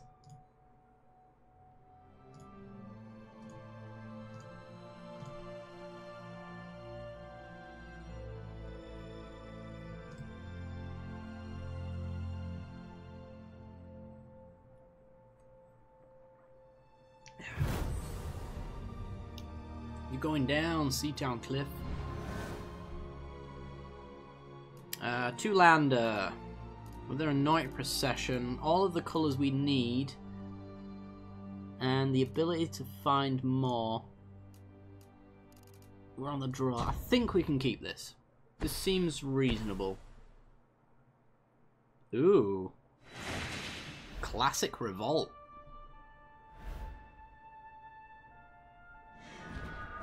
This is potentially actually a bad hand, because it doesn't do a great deal against early game aggression. Other than, of course, the Declaration in Stone, which, if he plays another Renegade, we get more value for it.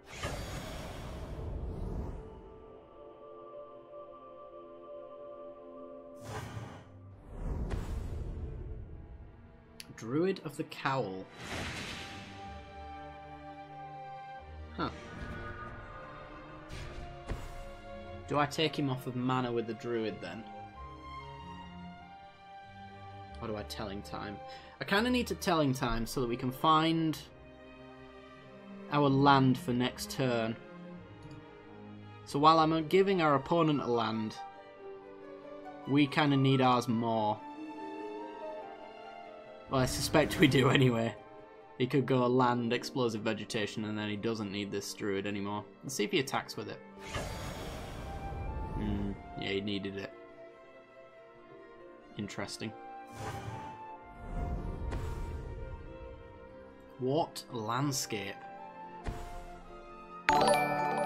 Whoa! Thelona! Thank you very much for the host, dude. How was your stream? Welcome on in, everyone. Alright, it's telling time. Give us some lands. That is technically a land. Let's go. Dusk. 3 or greater. Eugh. Take the Anointed Priest, I think.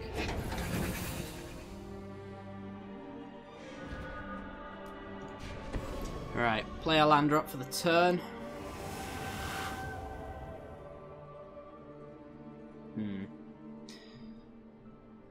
Do we do the same as what we did last turn? Do we go for the telling time, or do I start decking in stone something, or even just presenting a blocker with our Trinketeer? If I could get down the Anointed Procession and then find some Thopter generators, we'd be in a pretty good spot. Our opponent doesn't seem the interactive type, and if left alone, our deck does stupid things, so let's do it. How's it treating us tonight? Really well, actually. I've only had 1 mana screw all night, I think. Something like that. Maybe lost twice.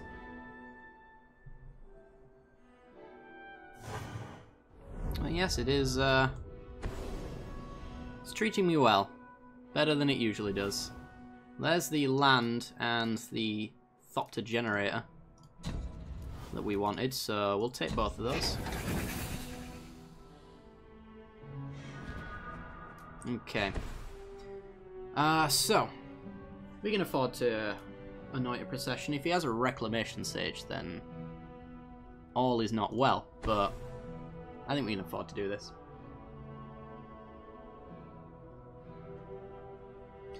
Because we do get 4 Thopters from the Whirler Rogue. If I draw a land, we get the Essence Flux to protect it as well, as a free block, but also to get us 4 more Thopters. Yeah, he's got one. Of course he does. That's fine. I can live with that. Down to 10. Can I live with that? Ah, dear. You're at 5, so still don't have to worry about Nissa. Can get down the Anointed Priest before the Whirler Rogue, so we can gain a bit of life. I can protect it, but I can also telling time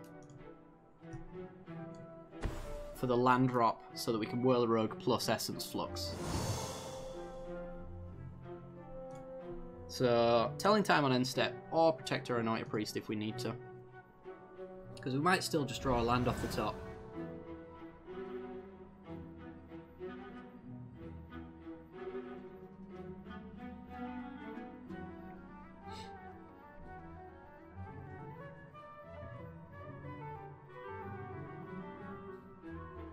Show me what you've got. Nature's Way. Okay, he's gonna make us flicker it.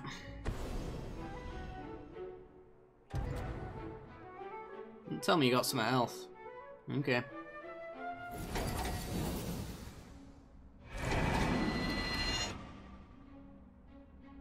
Don't make me do it again. If you make me do it again, I'm not taking that bait again. I still want this Essence Flux for our Whirler Rogue. Kind of struggling on mana, to be perfectly honest. Okay, he's gonna get in. I'm gonna block. If you've got a pump spell, you've got one, and I'm not fussed. Duskwatch Recruiter.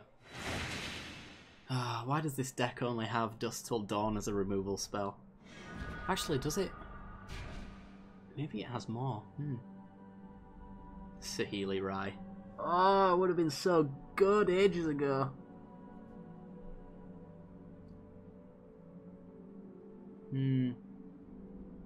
As it stands, we're not really in a great spot.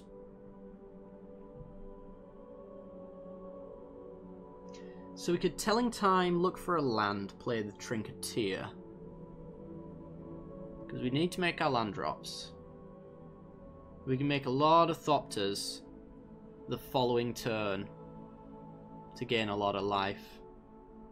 The Trinketeer itself is going to probably chump block so that we don't die. As is the Anointed Priest. If we don't draw a land off of this though, we're in real bad shape. Come on, let's go. Give me that land. There it is. The Harness Lightning. Oh. Sure, I'll take the Harness Lightning. Play the land, and then we play the Trinketeer.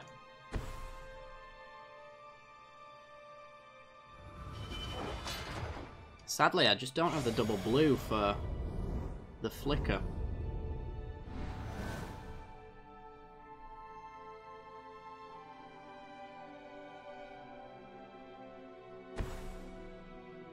Oh, Woodland Bellower. Okay.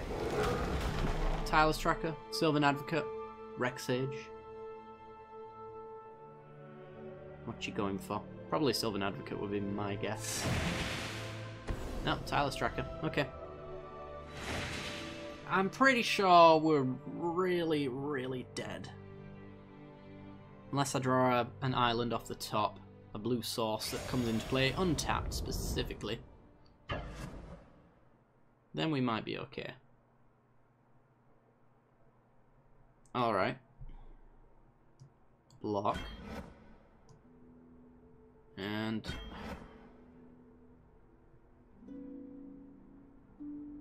he's got Primal Bell is 1, 2, 3, 4, 5, 5, 6, 7, 8. He's got lethal if he's got Primal Bellas.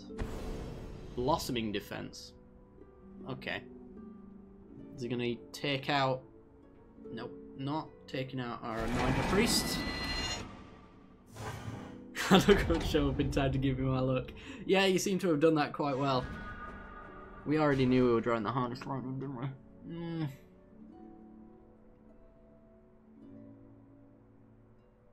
I think we're just dead, aren't we?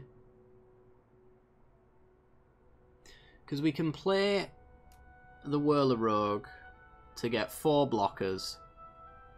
Block, block, block, block. Well.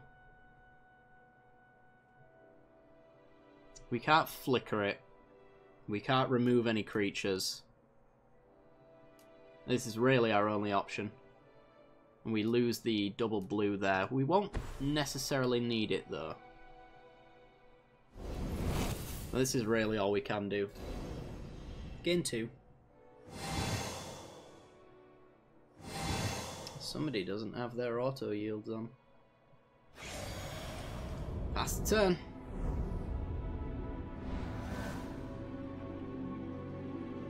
I did come back from 1 life today, so if we can do that, then we could be okay. If we can make that happen again.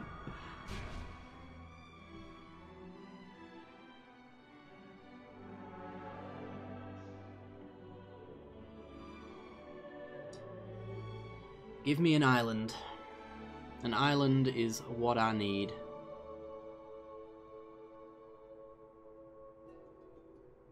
Or even another Anointed Procession, actually, because if I Anointed Procession, I get 4 Thopters.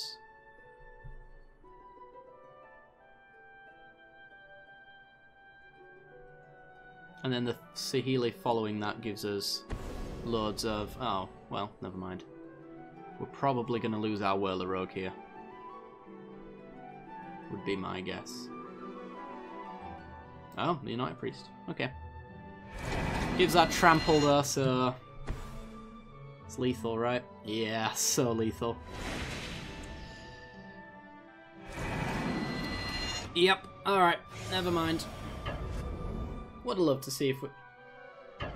I was gonna say. Would have loved to have seen if we could have got an island off the top there, but... Really awkward draws for us there. Alright. Down to 36. We were doing so well. Let's do Drake discard.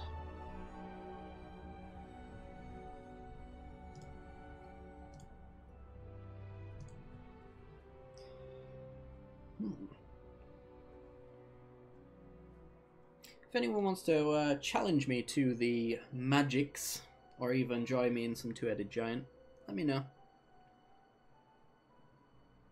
Or if you even want to see a deck choice for me to fight strangers with, I'm happy to do all of those things. Maybe some at the same time.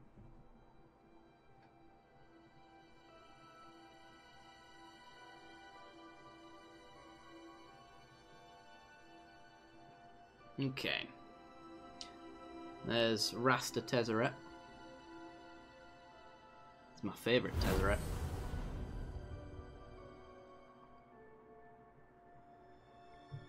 Let's have a look-see. We've got 2 mana. What does this hand really do, though? The answer is not that much. It discards things. We can do better. It's kind of what the deck's supposed to do, don't get me wrong. I'm going to keep this. I'm going to regret this, though.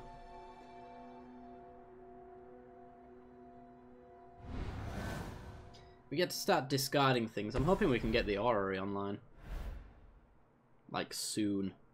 And I'm hoping that our opponent can't benefit from the Orrery being online. Alright, well.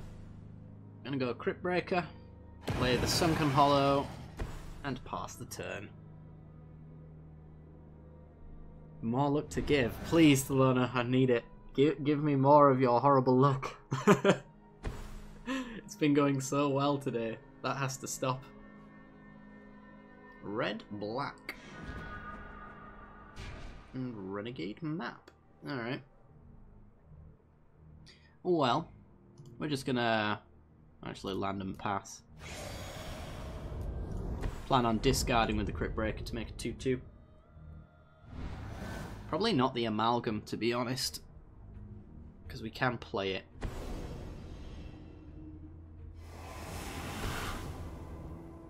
A Liliana. Oh boy. And now we need a threat for the Liliana. Alright, discard a card. Discard Drownyard Temple or Renegade Map. This one has value in the graveyard. This one doesn't, but if we don't make our land drop, then we're just skipping a land drop. So I think we'll drop the map.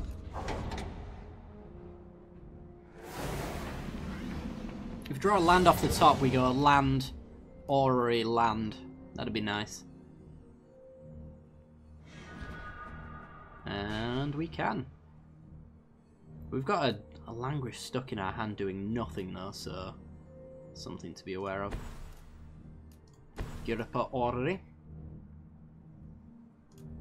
But being this close to being empty-handed is pretty great. Alright. To it, Lily.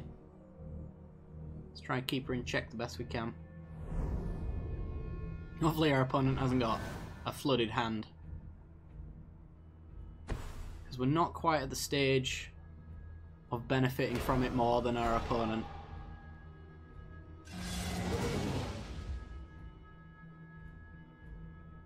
Although it appears if they're a control deck, they want to be full-handed anyway, so they're really going to see no value. Alright, let's just go Prized Amalgam first. Yeah, see if we can get something like a Spell Shrivel out of their hands so we can Crypt Breaker. Then again, maybe it was a... No, it was a bad idea, that. Because this dies to Lily. Yeah, that was a mistake. Should have done it the other way around.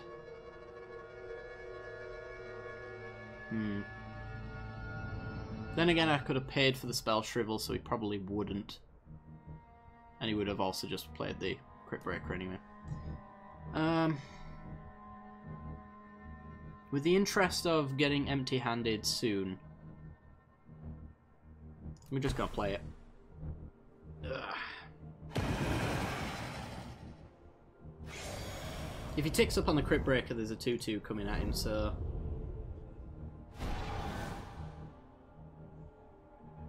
This still keeps Lily in check as it stands.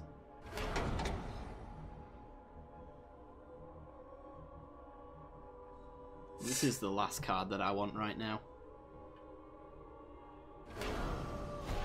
Goodbye, crit breaker.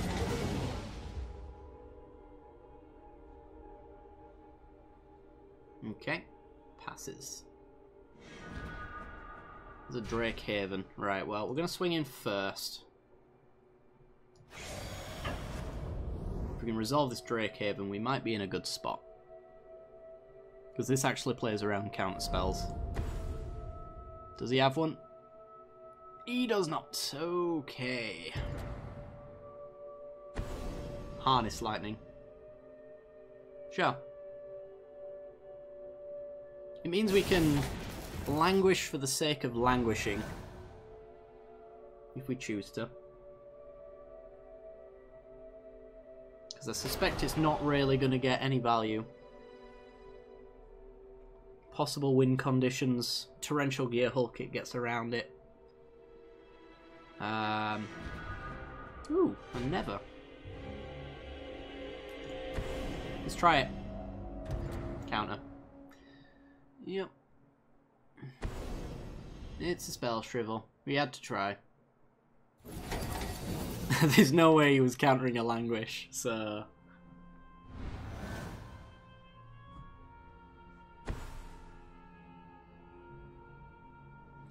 Yeah, this is a miserable situation we find ourselves in.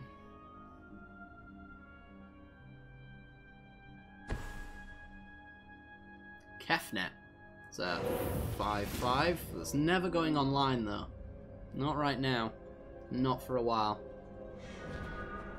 Alright, so just land Languish. Get our empty hand. So we can draw 3 next turn.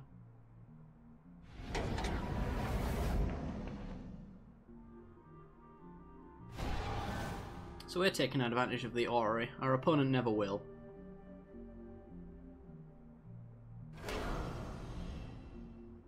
Liliana ticks up.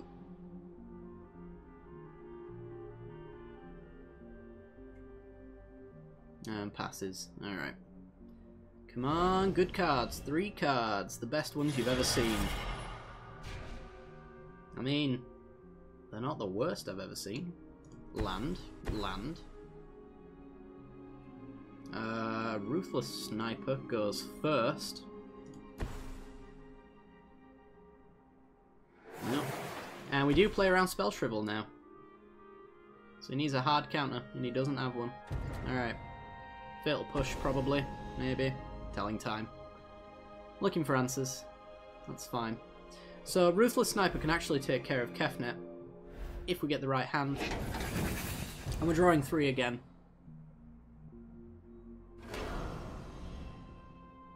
Paying 4 to draw a card. Up to 5. If he bounces a land, he could attack there, but he didn't.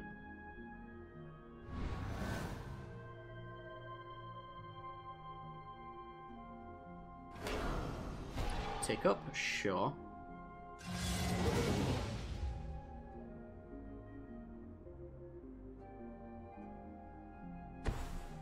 And we get Dynavolt Tower. Ugh. It's Liliana ult though, that's really the problem. I don't know. Unless we draw a Never soon. I don't know how we get out of that. Interesting. Okay. So... Haunted Dead, it gets countered. We then discard 2 cards, which is a Haunted Dead and the Drowned Catacomb. We have 2 mana left up, and then so we can make 2 Drakes, but we can also give this minus counters. I think the Drakes are more important though, just to deal with Liliana. It's whether or not he actually has a counterspell though, so I mean... all of this is just speculation at this point. Let's see if he's... yeah, let's resolve. Alright. So... land, call the Bloodline. Fair enough. And... we pass the turn? Is this sorcery speed? This isn't, is it? Only once each turn. Well, we can only do it once. So we discard for 1. We pay 1 to get a Drake, and... actually, we pay 2 to get a Drake, so we can pressure Liliana.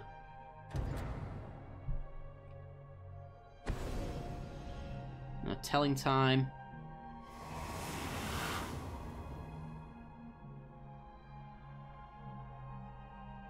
We should be able to keep her off of ulting.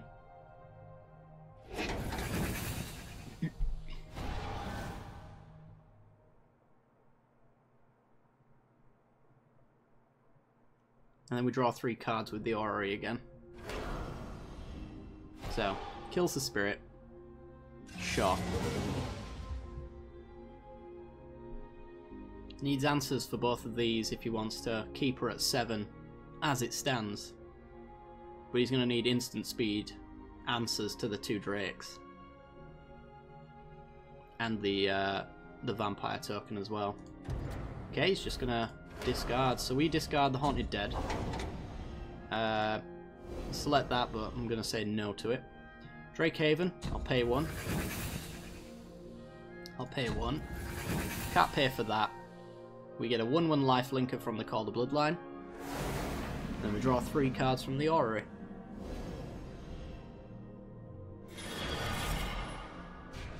Oh boy, Archfiend. Archfiend's a big baddie. Alright, well, I think we go swinging first. Or any reason not to? I don't think so. No. Alright, swing first. So, 2, 4, 6, 7. If he takes one of these down, we're just going to get him with the Ruthless Sniper. Just going to make it happen.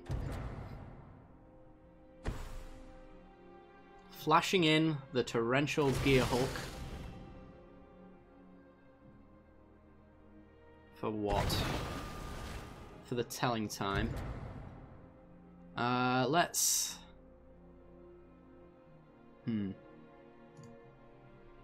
Actually, let's do Haunted Dead, discard. Discard the Prized Amalgam, the Stitchwing. Pay 2 to bring that down. Sure, let's get some Drakes as well. Yes. Yeah, we're just going to bring the Torrential down, I think. Pay 2 more. Sure. No Archfiend this turn. Yeah. Pay 1.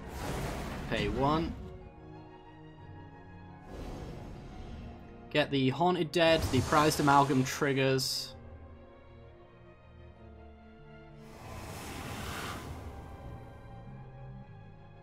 Lily's not dead.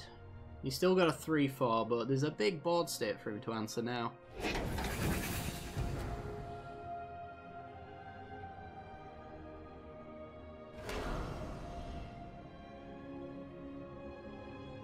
Okay, pings off a Drake.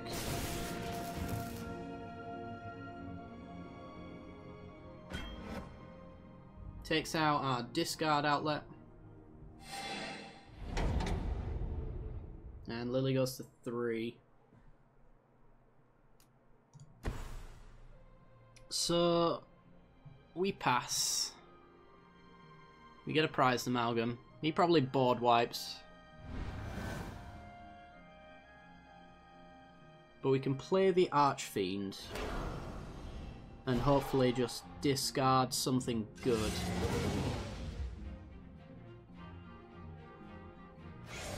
If he swings in with more than that, then he has a board wipe, but... Do I just take this 5? If he's got a board wipe, then it's best not taking that damage. Can't kill it, so... Languish? Yeah, Henny's expertise, same thing. Sure. We're a little upset, but it's not the end of the world.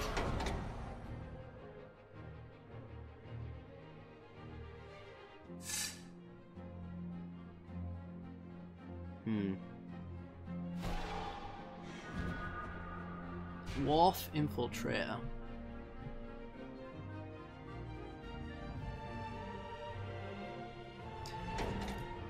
So we can Haunted Dead, we can even Stitch Wing, which gets the prized amalgam back. We just sacrifice these two essentially to do it. What are these worth to me? They're easy removal fodder, I think. The Archfiend is great though, because it does mean that I can ping off this Gear Hulk and reduces Kefnet to the point where it does bugger all. So in that sense, it's real good. We can get empty-handed, so we could do this next turn. The big swing. We could Archfiend for now. Discard the Wharf Infiltrator, give this -1/-1. Draw 3, which allows us to get our cards out of our graveyard. Yeah, I'll play this.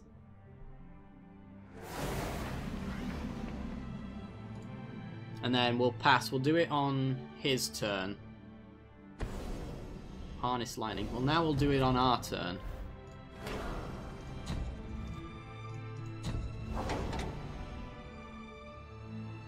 Get some Drakes. Gonna give these -1/-1. Could still have a board wipe, but we're kind of board wipe proof at this point. Just joined. Is this deck posted anywhere? Orrery, Color Bloodlines, and Super Spicy? Yes! I do have a list somewhere. I will have to look it up after this though, but I will remember and I'll post a link in the chat when we're done.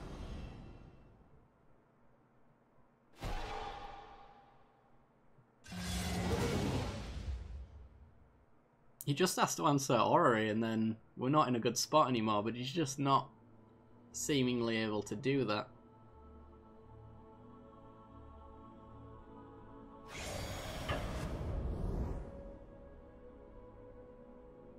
Ending with his 2/3.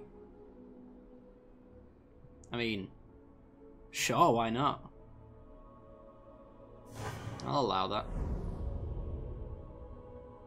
I think he was hoping that I'd... Ooh, he's got a cut. Okay. Yeah, he was kind of hoping that I'd block there, so I didn't have anything to pressure Liliana with. Now he's got an Ob Nixilis. He's ticking up. Somebody's feeling greedy. Alright, we draw 3. Double land, Scrounger, Wharf Infiltrator. Sexy looking hand, if I do say so myself. Right, let's... There's no way to give anything haste, unfortunately. Or pump anything. Do I even need these lands? Or do I just double trigger things back?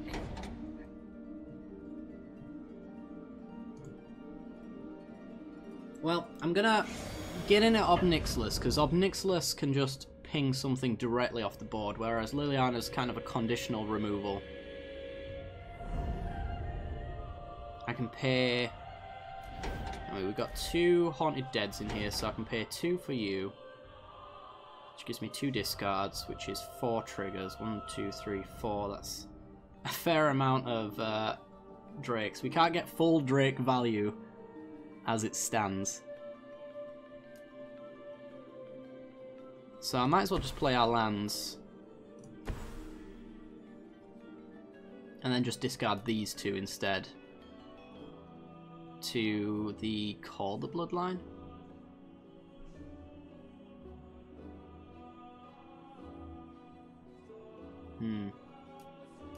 Yeah, and then we can bring back Scrapheap on his turn as well. Is this the Drake discard? It absolutely is. Well, not Drake discards specifically. Well, kind of is. Yes. I was getting confused there. I was like, no, there's no Enigma Drake in here. But yeah, Drake Haven doing its thing.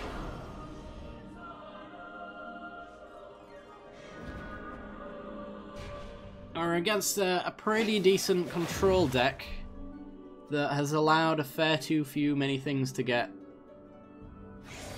in. Okay. So, let's discard. If I discard one there. Yeah, I can take. This actually doesn't work the way I'd hope it would, actually. Because we can only do it once. So actually this Haunted Dead here for the double discard trigger is better. Enables the Orrery as well. So pay for that. Pay for that. We'll just pay for everything. We got the mana. Haunted Dead comes back. Spirit Token, Prized Amalgam on the end step, through the board wipe, double block there, fine with the 4/4.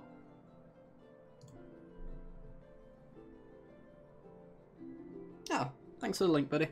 Appreciate it.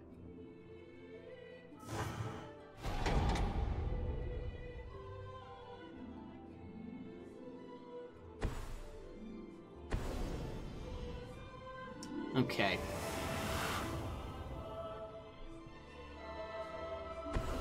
Magma Spray. Ah, he gets one Haunted Dead off the board. Permanently.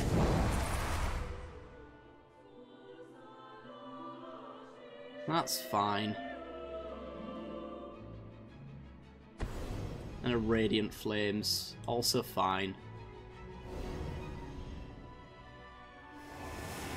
Well, we're taking one Planeswalker off the board. Because we've got the Scrapheap Scrounger plus Prized Amalgam coming back. And now he's done that, I can do it in response to make sure it happens. Get rid of the Wharf Infiltrator.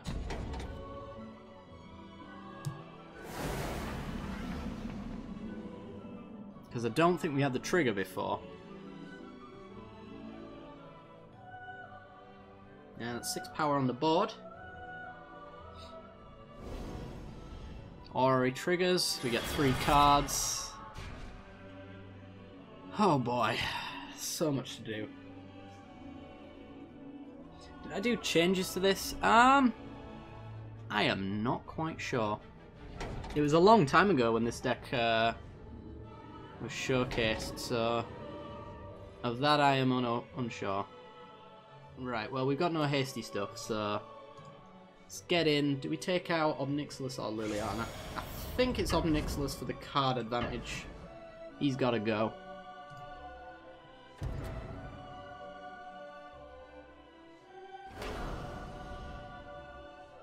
Okay. Dynavolt Tower triggers. Did forget about that actually. It's fine. Okay, we've got no need to play lands at this point. So I'm gonna discard. Do I discard now? I think I discard on his turn. We've got 4-card discard right there. Plus the Scrounger, which will then give us the Daredevil back.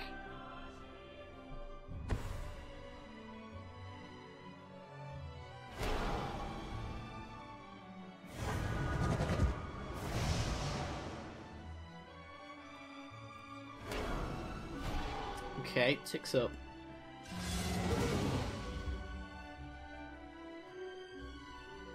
The Claw, just if you want to add me on Steam, I will, if you haven't already, that is. I will play you after this match.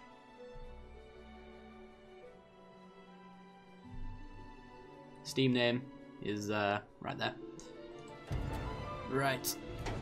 Let's discard with the Stitchwing. We haven't had you around yet. Get rid of the Scrounger. Get some Drakes. Sure, let's get all the Drakes. Love draking up the board. It's the world's greatest thing. We then Scrounger. Hello. Scrounger. What is going on? Hello, Scrounger. What are you doing, Scrounger? Come on. Oh, the game's sinking. I think our opponent's had enough. Get rid of Wharf Infiltrator. That comes back to the battlefield, which gives us a Dragster in hand. Say yes. We then discard with the Haunted Dead. Discard. I shouldn't have actually done that, now that I think about it. Oh no, we're fine, we're fine. Because I discard the Renegade map now to get a 1-1. And then I draw 3. Come on, sink the game. No. No. The game is seriously struggling. Come on. Yeah, there we go. Thank you. Alright.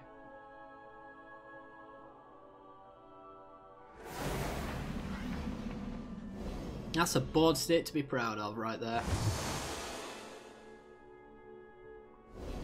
The board's been wiped maybe a few more times than that. It's been going on and on for quite some time. He's had, let's see, Yenhei's Expertise, Radiant Flames, and then he's just had lots of target removal to wipe it. So he's actually, yeah, he's done it a few times. Right, well, just enough to take Liliana off of being scary, I guess. And then the rest at his face. Let's play around the Magma Sprays as far as the target removal's concerned, because I wouldn't want our Haunted Deads to die. Point one at you. Point some at you. I really don't know where our points are going anymore, so I'm just gonna spread them all over the place. You go there. That'll do. Yeah, we'll do that.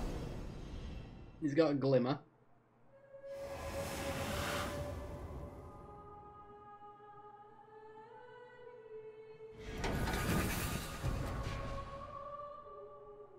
Yeah, maybe.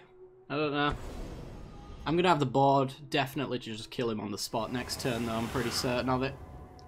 So I might as well just make sure everything's in check. And as it stands, I mean, this board's hard to look at. So I don't know what he can do with it. I think it's just best not to allow Lily to ult, just in case.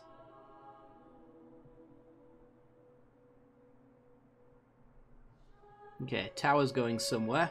Where's Tower going? He's probably scrolling through all of these guys, wondering where the hell he places anything. We even got discard in our graveyard anymore? We don't, so let's see if he destroys some for us.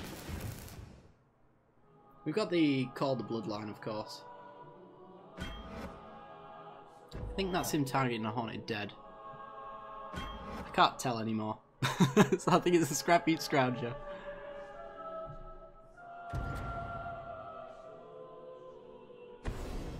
Fatal Push.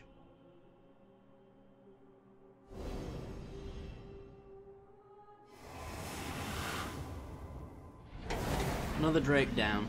He's been careful not to take important things off the board. He's at 8. So I can discard the Haunted Dead to generate a ton of Drakes.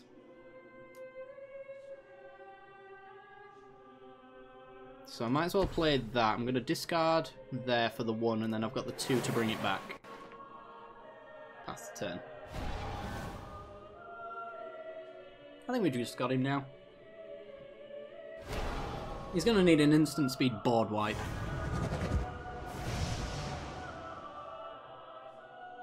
Which, Kozilek's turn, I believe, is the only thing that he could have here.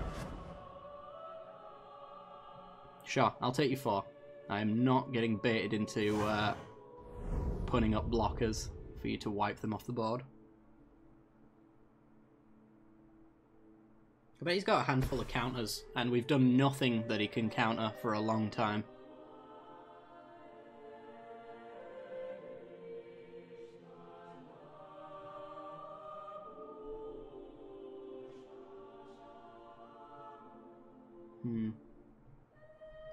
Considering his options, I don't think he's got many.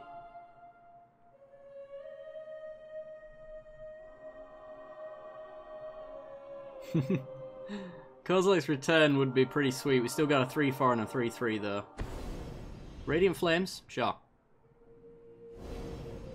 Could care less.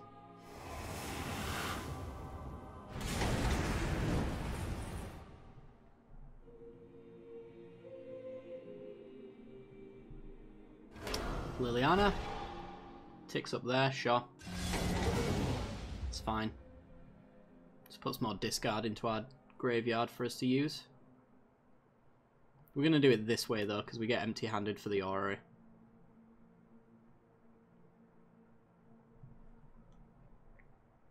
And it's a little cheaper.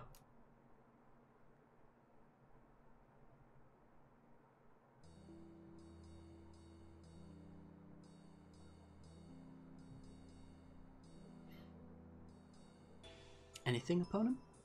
Anything at all? He's about to time out. So let's get our hand on that stop timer button. So I can make a ton of drakes. There we go, right. Discard Haunted Dead. Haunted Dead we'll then use to discard 2 Oval Chase Daredevils. We'll make all of the drakes and then we'll see where we're at. Boop, boop. That doesn't seem like much. Let's get our Scrap Heap Scrounger. We're doing this again, are we? Come on. Maybe this one will work.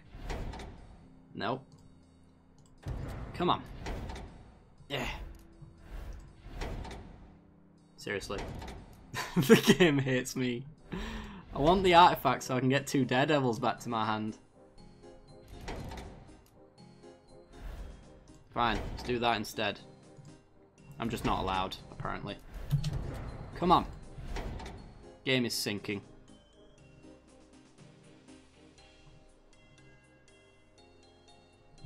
Come on, don't do this to me. Don't. This is not fair. Give me this option. I swear to God, if this game sync screws us over. Because he could just have target removal for this, and in fact he does with the Dynavolt Tower, so we don't win on the spot if I start the turn with this board state.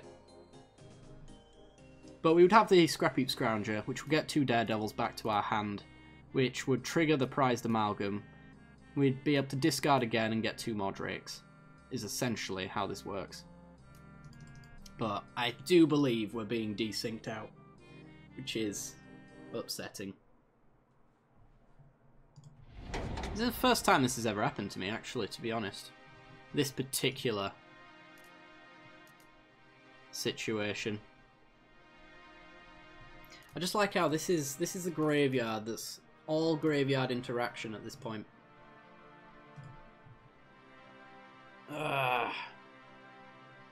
If you've done this, opponent, I will never forgive you. We'll give it a couple of seconds and then I'll just scoop out, because I really don't care about my rank that much. I say that much, I don't really care about it at all. Yeah, let's just go. Alright, well, I'm pretty certain we won that. I don't think there was any way out of that for our opponent. Alright, let me accept the invite from you, sir, and I will send you a versus request. I don't know what we're going to play, but if you want to mute the stream and minimize it to avoid them cheats. Let's do that one. And invite sent. Bit of a shame how that one went. But I don't know, I think we were just dominating him all the way through, so if it was him being salty, I'm not angry. I'd be salty too. I pretty much just shut his entire deck down in one go. Counterspells didn't do anything, board wipes didn't do anything, and what's control without counterspell and board wipes? It's nothing, really. It's just a couple of planeswalkers which the Drakes were dealing with. Yeah. Perfect counter.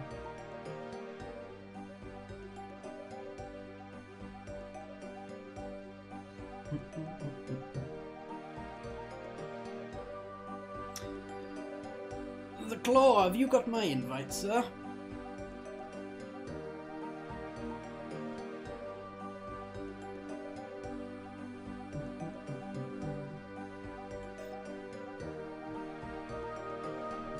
I didn't realise we'd gone onto the RuneScape soundtrack.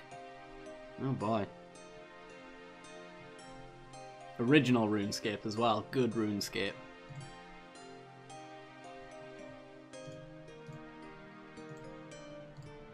I'll try to send you another invite if you haven't got one yet. Boop. And invite sent. Craig family, hello. How's it going? Oh yeah! Oh yeah, and thanks for the follow. Appreciate it. How are we all doing today?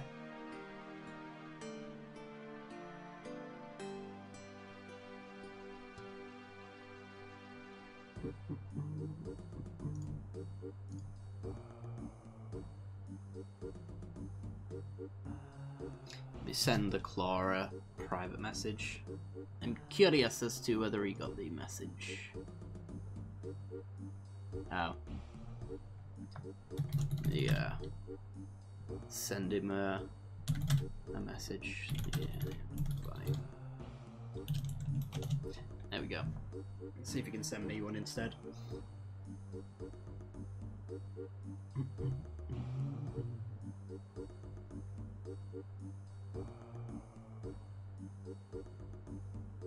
Are you playing Duels yourself? Nice. It's a shame they never made it cross-platform.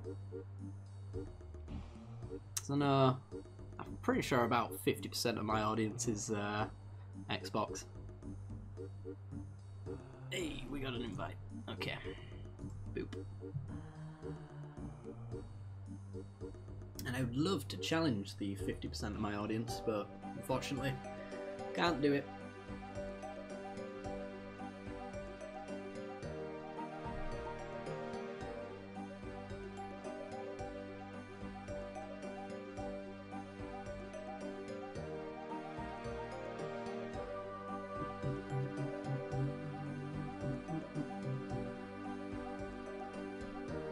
Alrighty then.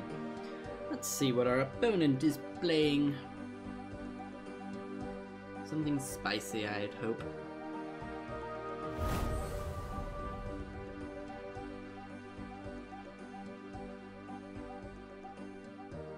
Alright. Turn 2, Ruin in the Wake.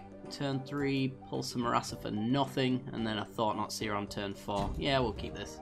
It's alright, I guess. I did do a Pauper Attorney, yes. I did know the way.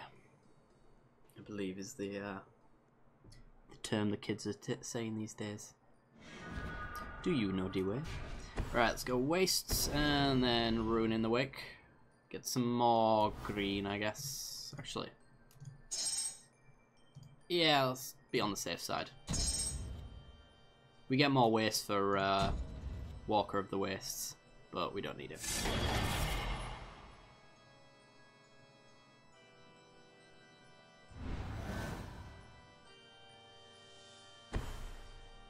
Alright. Thought Not Seer coming on down. On 3, yes, yes. I wasn't paying too much attention, as is tradition. There we go, let's have a look at his hand. It's probably like mono green Stompy. We'll see if it is or not.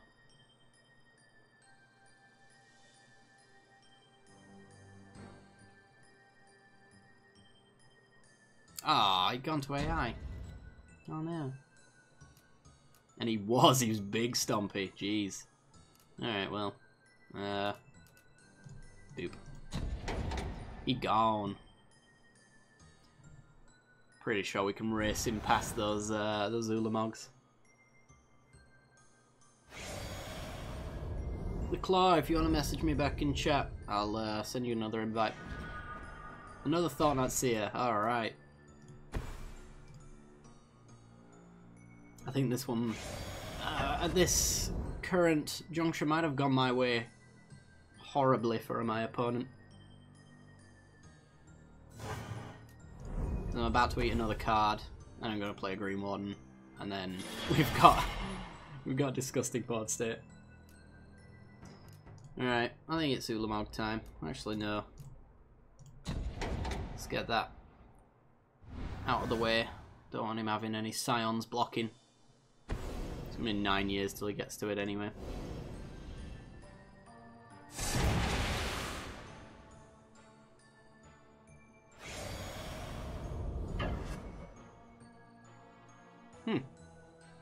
One, two, three. 1, 2. We're a little short of killing our Thought Not Seer and then exiling his Ulamog and his Oblivion Sower. Unfortunately. So I'm just going to skip. For now. Play the land. And I think we're just going to Explosive Vegetation so that we can block his Sylvan Advocate and get our Thought Not Seers back and play them. I think he gets an Oblivion Sower with his current hand, but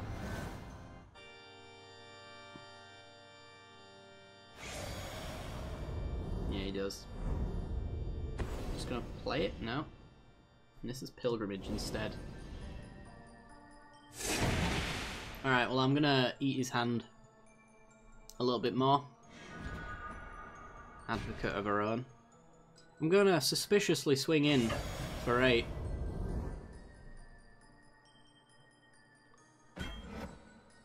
Oh, he blocks. You can draw a card. Pull some Marassa back. Thought Not Seer. Thought Not Seer. 4, 5, 6, 7, 8. It's actually too close to Ulamog for me to allow it to stay in his hand.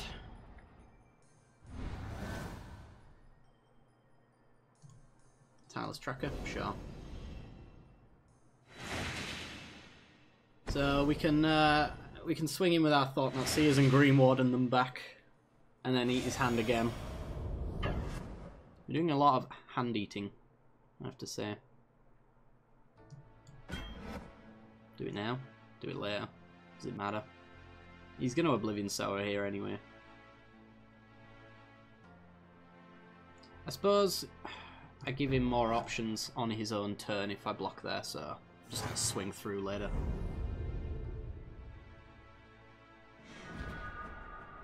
Oh, Ronus. Ronus is pretty sweet.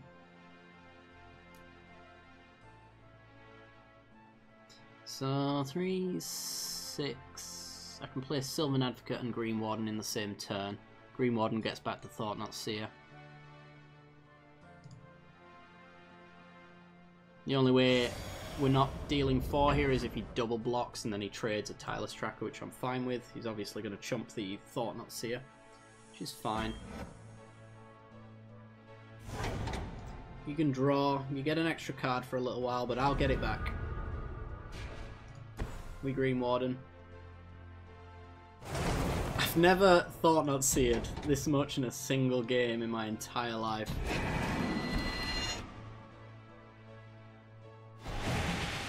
And I did have an infinite mill thought not seer deck at one point.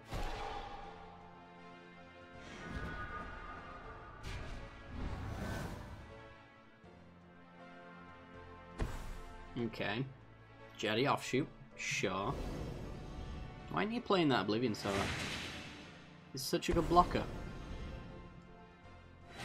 It is the AI, so I mean the AI makes silly decisions all the time. There it is. Alright, see if you get some lands. There's a good chance. You get one. It is a good one though. And you hit some of our mana stuff. That's fine.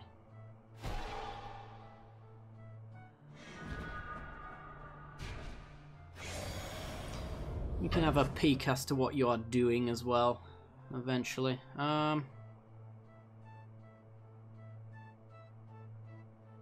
block with the Green Warden. Sure. Yeah, why not? Pick nothing.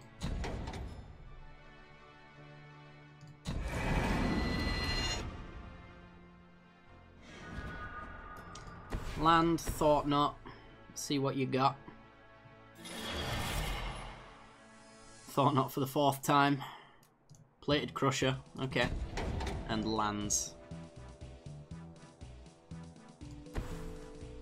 Okay, well he's never getting in with anything ever again now because we've got a death-touching, indestructible 5/5. And to be honest, I'm just gonna pass. Cracky clue.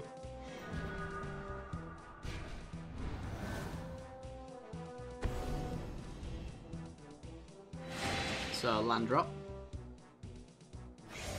He could Rogue's Passage something. He's not gonna.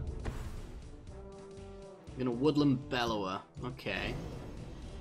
Another Sylvan Advocate, a Tireless Tracker maybe. Probably a Tireless Tracker. No, no. The Advocate. Give me a Rogue's Passage. It's another waste. Alright, well. How many times can I pump another creature? It's 3 mana. 8, 9. 3 times. And give them Trample as well.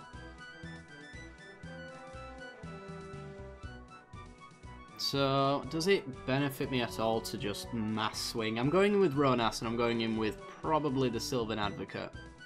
And then I'm just going to give it a metric ton worth of Trample.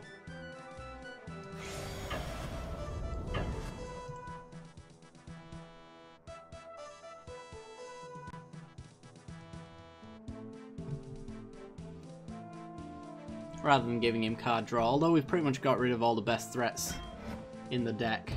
Right. Let's trample you.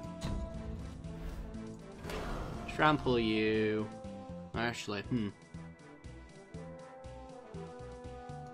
leave 1 trample ability back for the Thought-Knot Seers, so it's not a trade.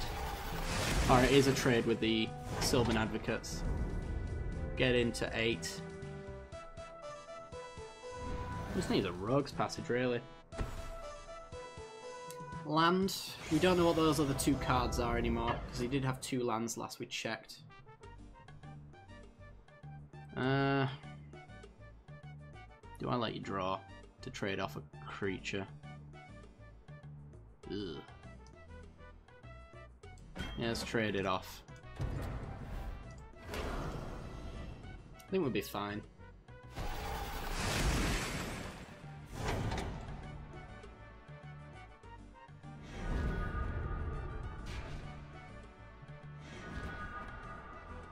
Hey, a Gear Hulk. That's pretty good. Alright. Alright, so let's give 4 counters. At least 1 there so it can block that perfectly. Actually, if we give it 2 extras and then let's put 1 there, I guess.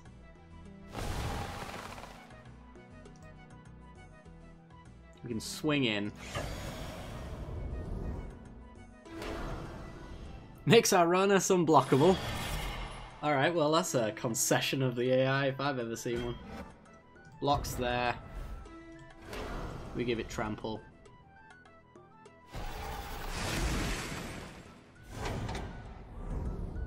He's down to 1. The AI's... It's been doing a lot of really questionable things recently. But they always make me giggle. Alright, let's swing. Draw a ramp. That sucks a bit. Boop and win. Fog. Nope, doesn't have it. Okay. The claw. Do you want to send me another invite since you got cut out there? Primal Bellow actually would have been pretty bad, I suppose.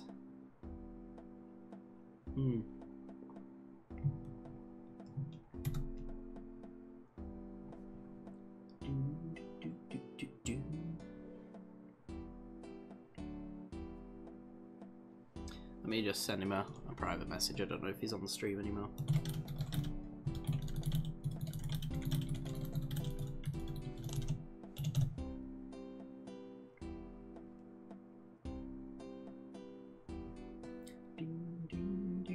Does anyone want to see me play any deck in particular? So absolutely pick one up if you want to.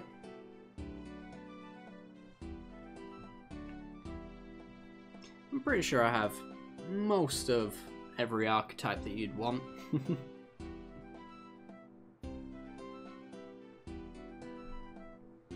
Alright, he's gonna send me another invite.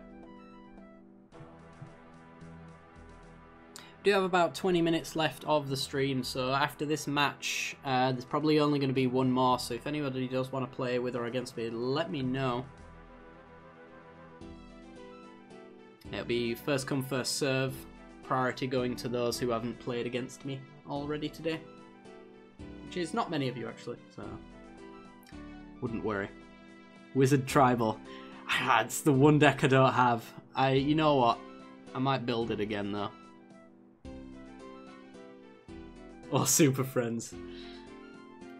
We've been through this conversation, haven't we? There's an amount of money that you could probably pay me to play Super Friends, but I ain't playing it for free because I don't like Super Friends at all. It makes me,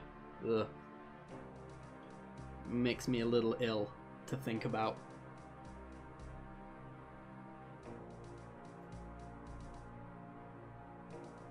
Maybe as a send-off to Magic Duels when Arena comes out, maybe I'll play Super Friends just for the sake of it. Oh, Yale Strong Arm has gone offline. Oh dear.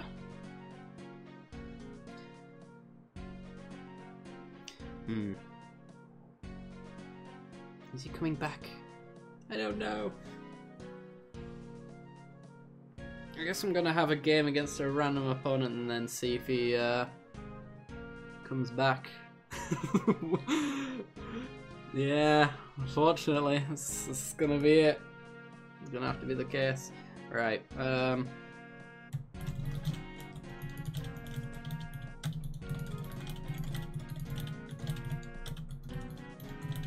Oops.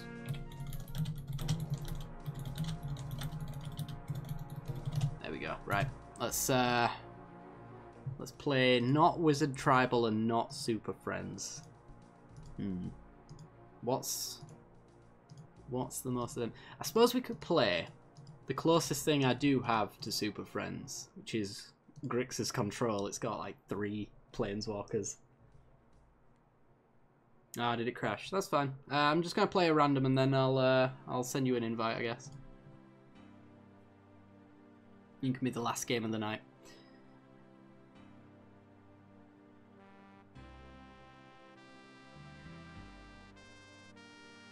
Oh, I've always known they've allowed more than 60 cards. I do believe every single deck I've built at the moment's got 61 in it. The amount of questions I get about that makes me giggle. I think this one's actually a 60 card deck. Can I keep this? I don't think I can. No. The mana's just awful. The mana's just awful. The mana is on point, but the rest of the hand is awful. Alright. If I get a red source with this Evolving Wilds, these two come into play untapped. So I shall.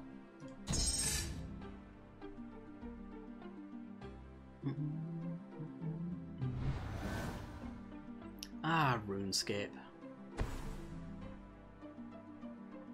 I played far too many hours on you.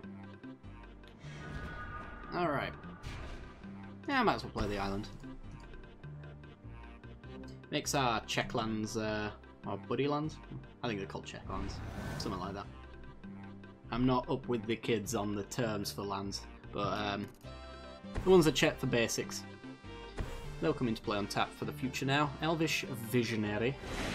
Could censor you. Probably should have censored you, but it's fine.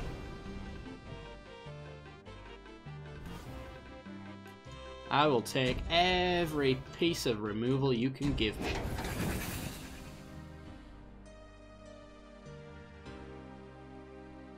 Okay, let's get our black mana sorted and pass the turn. See if we can counter a 3-drop.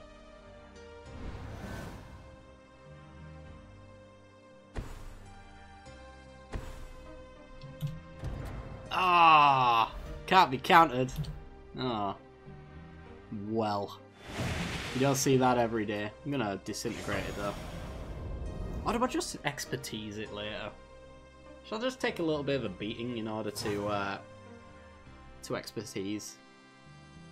I think that's fine. Let's cycle this sensor. Let's try and get a better counter. A Jace. Okay. I think I can afford to take a hit. We've got the Ether Hub, so we can play the double black whenever we want. Let's do it now, I guess. Doesn't really matter.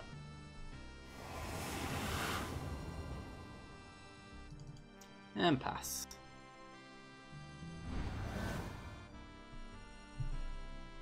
I take a beating, so you don't have to. And the Tireless Tracker makes it all worthwhile. Okay. Now we're going to wipe the board.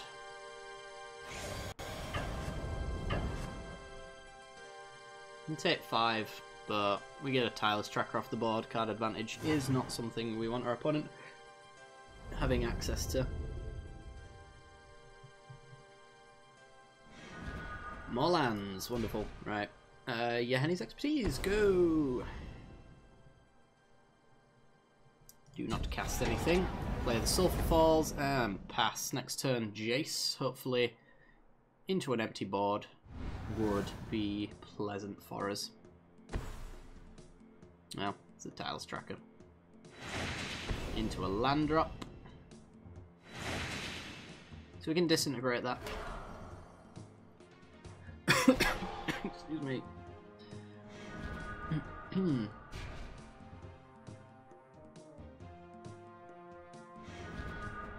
Ah, just short. Just short of being great.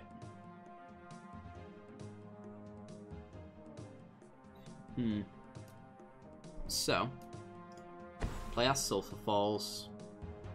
I guess I'd disintegrate you now. So you can't make the land drop.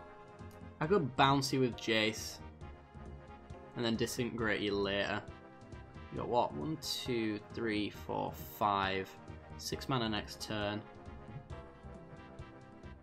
So there's plenty of things that you could play in its place.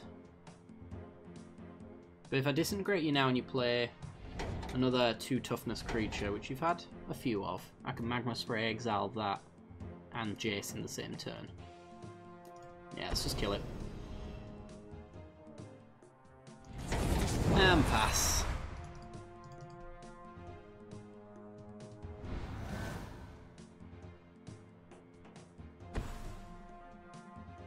Ronas Monument. Okay. You're gonna die. Because you get counters. So you're exiled. And now I jace into an empty board. Hopefully I get some answers in this draw and the one off the jace. It's a Dynavolt Tower. It's a future answer. But right now it's not useful to me. So jace, tick up. Scry and draw. Harness Lightning would be nice. Land, not so much. Fevered Visions. I don't know. With the cost reduction and the fact that he's mono green, so everything's getting a cost reduction, I don't know if... Oh, boy. Yeah, that's a problem. If you can play another green creature here, we've just lost our Jace. Yep, there it is.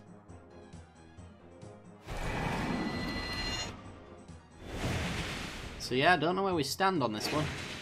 He can play it again if he wants. He's going to Heart of Kieran instead, though. But goodbye, Jace. That was a solid turn for our opponent.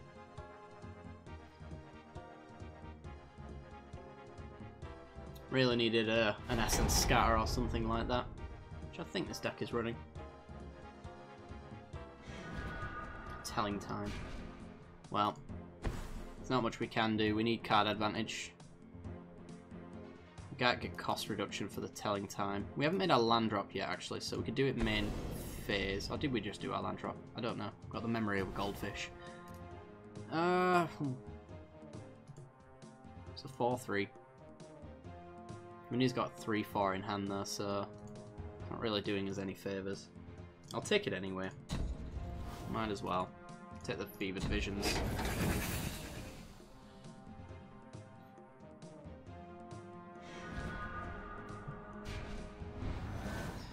I think we're already dead, though. Elvish Visionary, sure.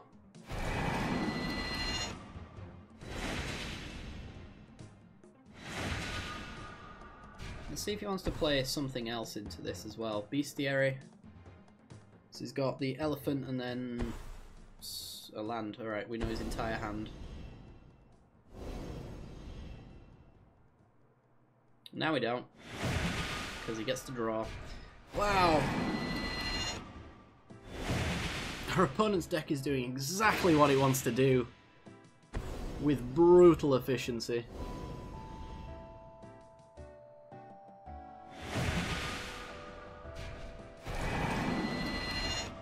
Yep.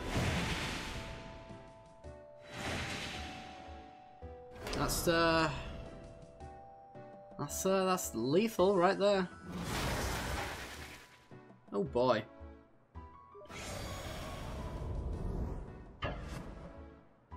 Yep. Wow. Okay. I like our opponent's deck. It does things. Alright, we've got time for one more game before we end off the stream. A boop. We did alright today, I think. Let's have a look, see. Alright.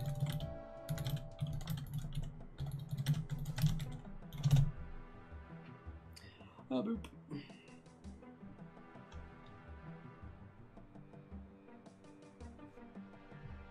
Just wait for our friend here to send me an invite, and then we can get playing our final match. There it is.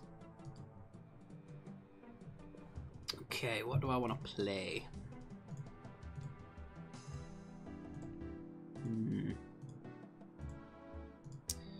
Let's play...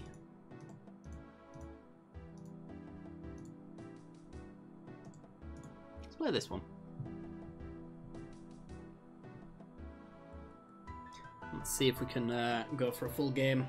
Hopefully no crashes.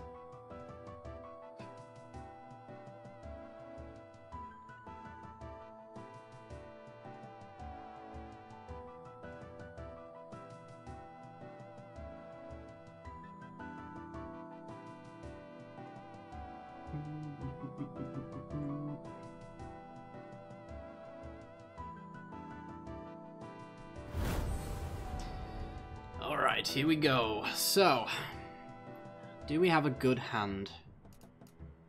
Yes? It's alright. I can take that. We get a Jetty offshoot.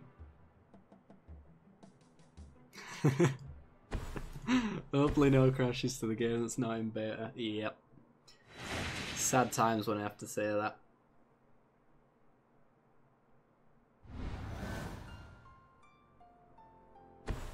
Hoping I draw a land off the top here, just so I can make sure we've got the explosive vegetation online. Thank you. Love it when everything comes to plan. So I want to grab a swamp with this Evolving Wilds. If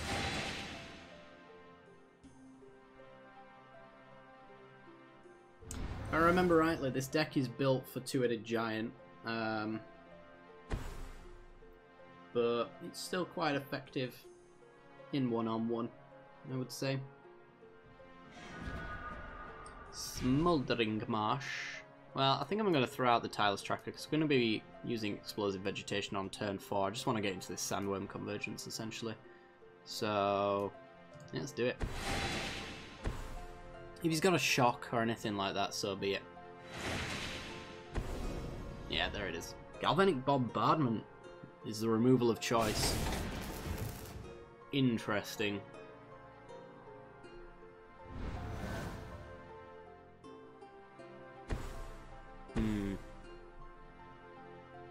Oh boy. We got ourselves a Drake deck. Well, hopefully we can get to this Sandworm Convergence quick. Because that would be very helpful. Alright. Explosive Veg. The life gain off the Jetty offshoot as well is going to pretty much make sure that's the case. I'm going to get a forest and a swamp.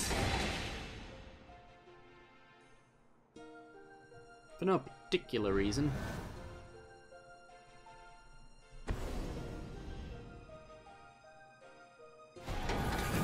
Well, we know our opponent's win condition.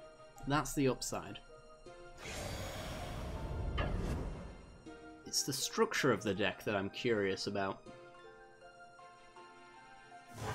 I think it might be jam-packed full of fogs. Alright, mountain. And we can Explosive Vegetation and read the bones, so we're absolutely going to do that. Get a ton of green this time around. He's going to Lightning Axe my Jetty offshoot. Damn. See what he discards. Radiant Flames, okay. Well, we want to wait until our opponent taps out of blue mana, and then we can slam this Convergence. I'm going to read the bones now. Retreat to Hagra. Fall of the Titans. I'm going to take the fall. Do I want the retreat? I don't think I do. I'm just going to bottom it. Put another Jetty offshoot. Which actually enables the surge, so we can take out the Drake, hopefully.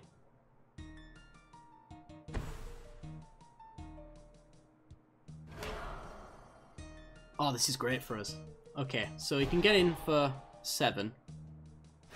But he's tapped out, which means the Convergence is coming down.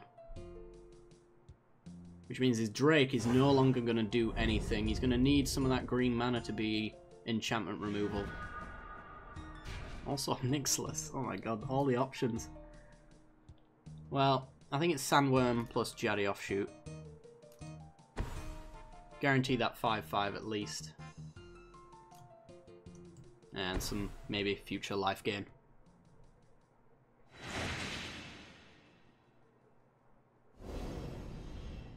Alright. Is this a winning position? Not entirely, but it's a pretty good start. Collective Defiance. Okay. Is he digging? Yeah, he's discarding his hand. Looking for enchantment removal. The Rise from the Tides. Alright, he's got his alternative win condition.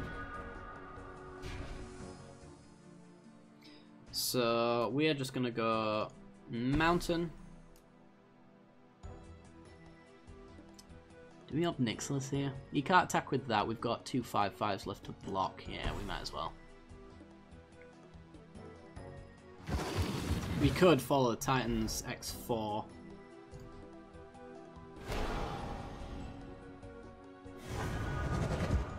Oh dear. I think we do, just because if he gets rid of this convergence and has a fling, we just lose. So Surge, X4. 4 to you, 4 to you.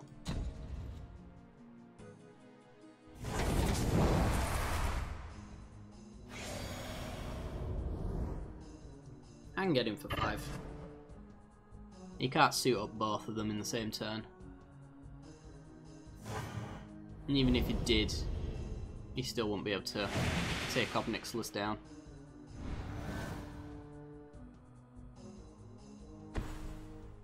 Convergence is not legendary, no. I think Wizards of the Coast didn't expect anyone to play it, because it's insanely expensive. Hello, Zendikar. Wow, that's an ego incarnate. Right, let's tick up. They're hexproof, so there's no value in... Wow, okay. In waiting. In swing for... 10. Fog? He's going to suit up. Okay. He's in chump block mode, which means he has no fogs. As he most certainly would have there.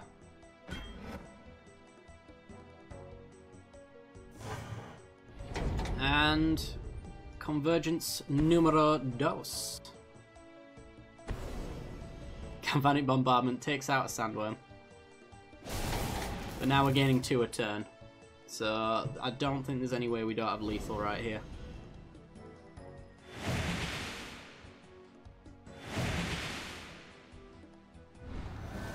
We can even use Heaven to Earth to wipe his board minus our worms, because I'm pretty sure he can't make anything bigger than a 5/5 here. He's going to send a message. Do I let him send the message? I think the answer is no. Don't think it's worth the risk. It's just let's block there.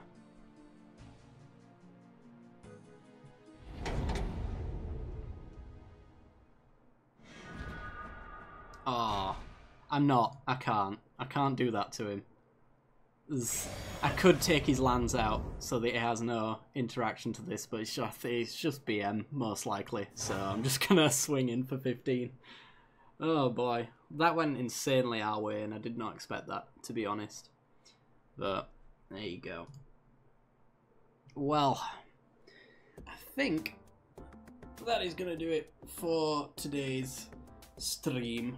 I am very happy you guys have managed to join me on a Tuesday. I know it's not my usual stream time. Saturday is going to be the next stream. I'm not sure if I'm going to be knocking it back a few hours though. I'll let you guys know on Twitter and everywhere else if I can, to let you know in advance. I'm not even sure what we're going to be playing on that day, so... It is Tuesday, yeah. This is not my Monday stream. Well, my Monday stream goes immediately to Tuesday, but that's how it works.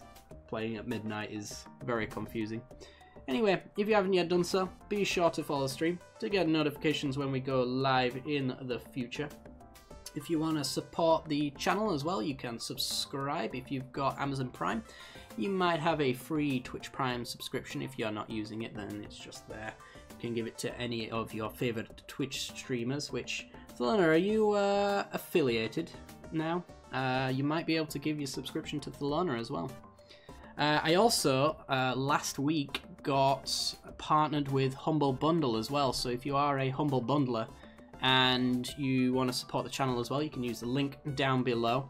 But if you do that, make sure that you give at least slightly more money to the charity that they're offering than to me, because I'm not comfortable taking money from charities, so if you do end up using the Humble Bundle, keep that in mind. Anyway, guys, I'm gonna leave it off here. I do hope you guys have enjoyed, and I'll see you all next Monday for more Magic, and this Saturday, for something non-magic related. Not sure what it's going to be, but anyway, guys, see you later.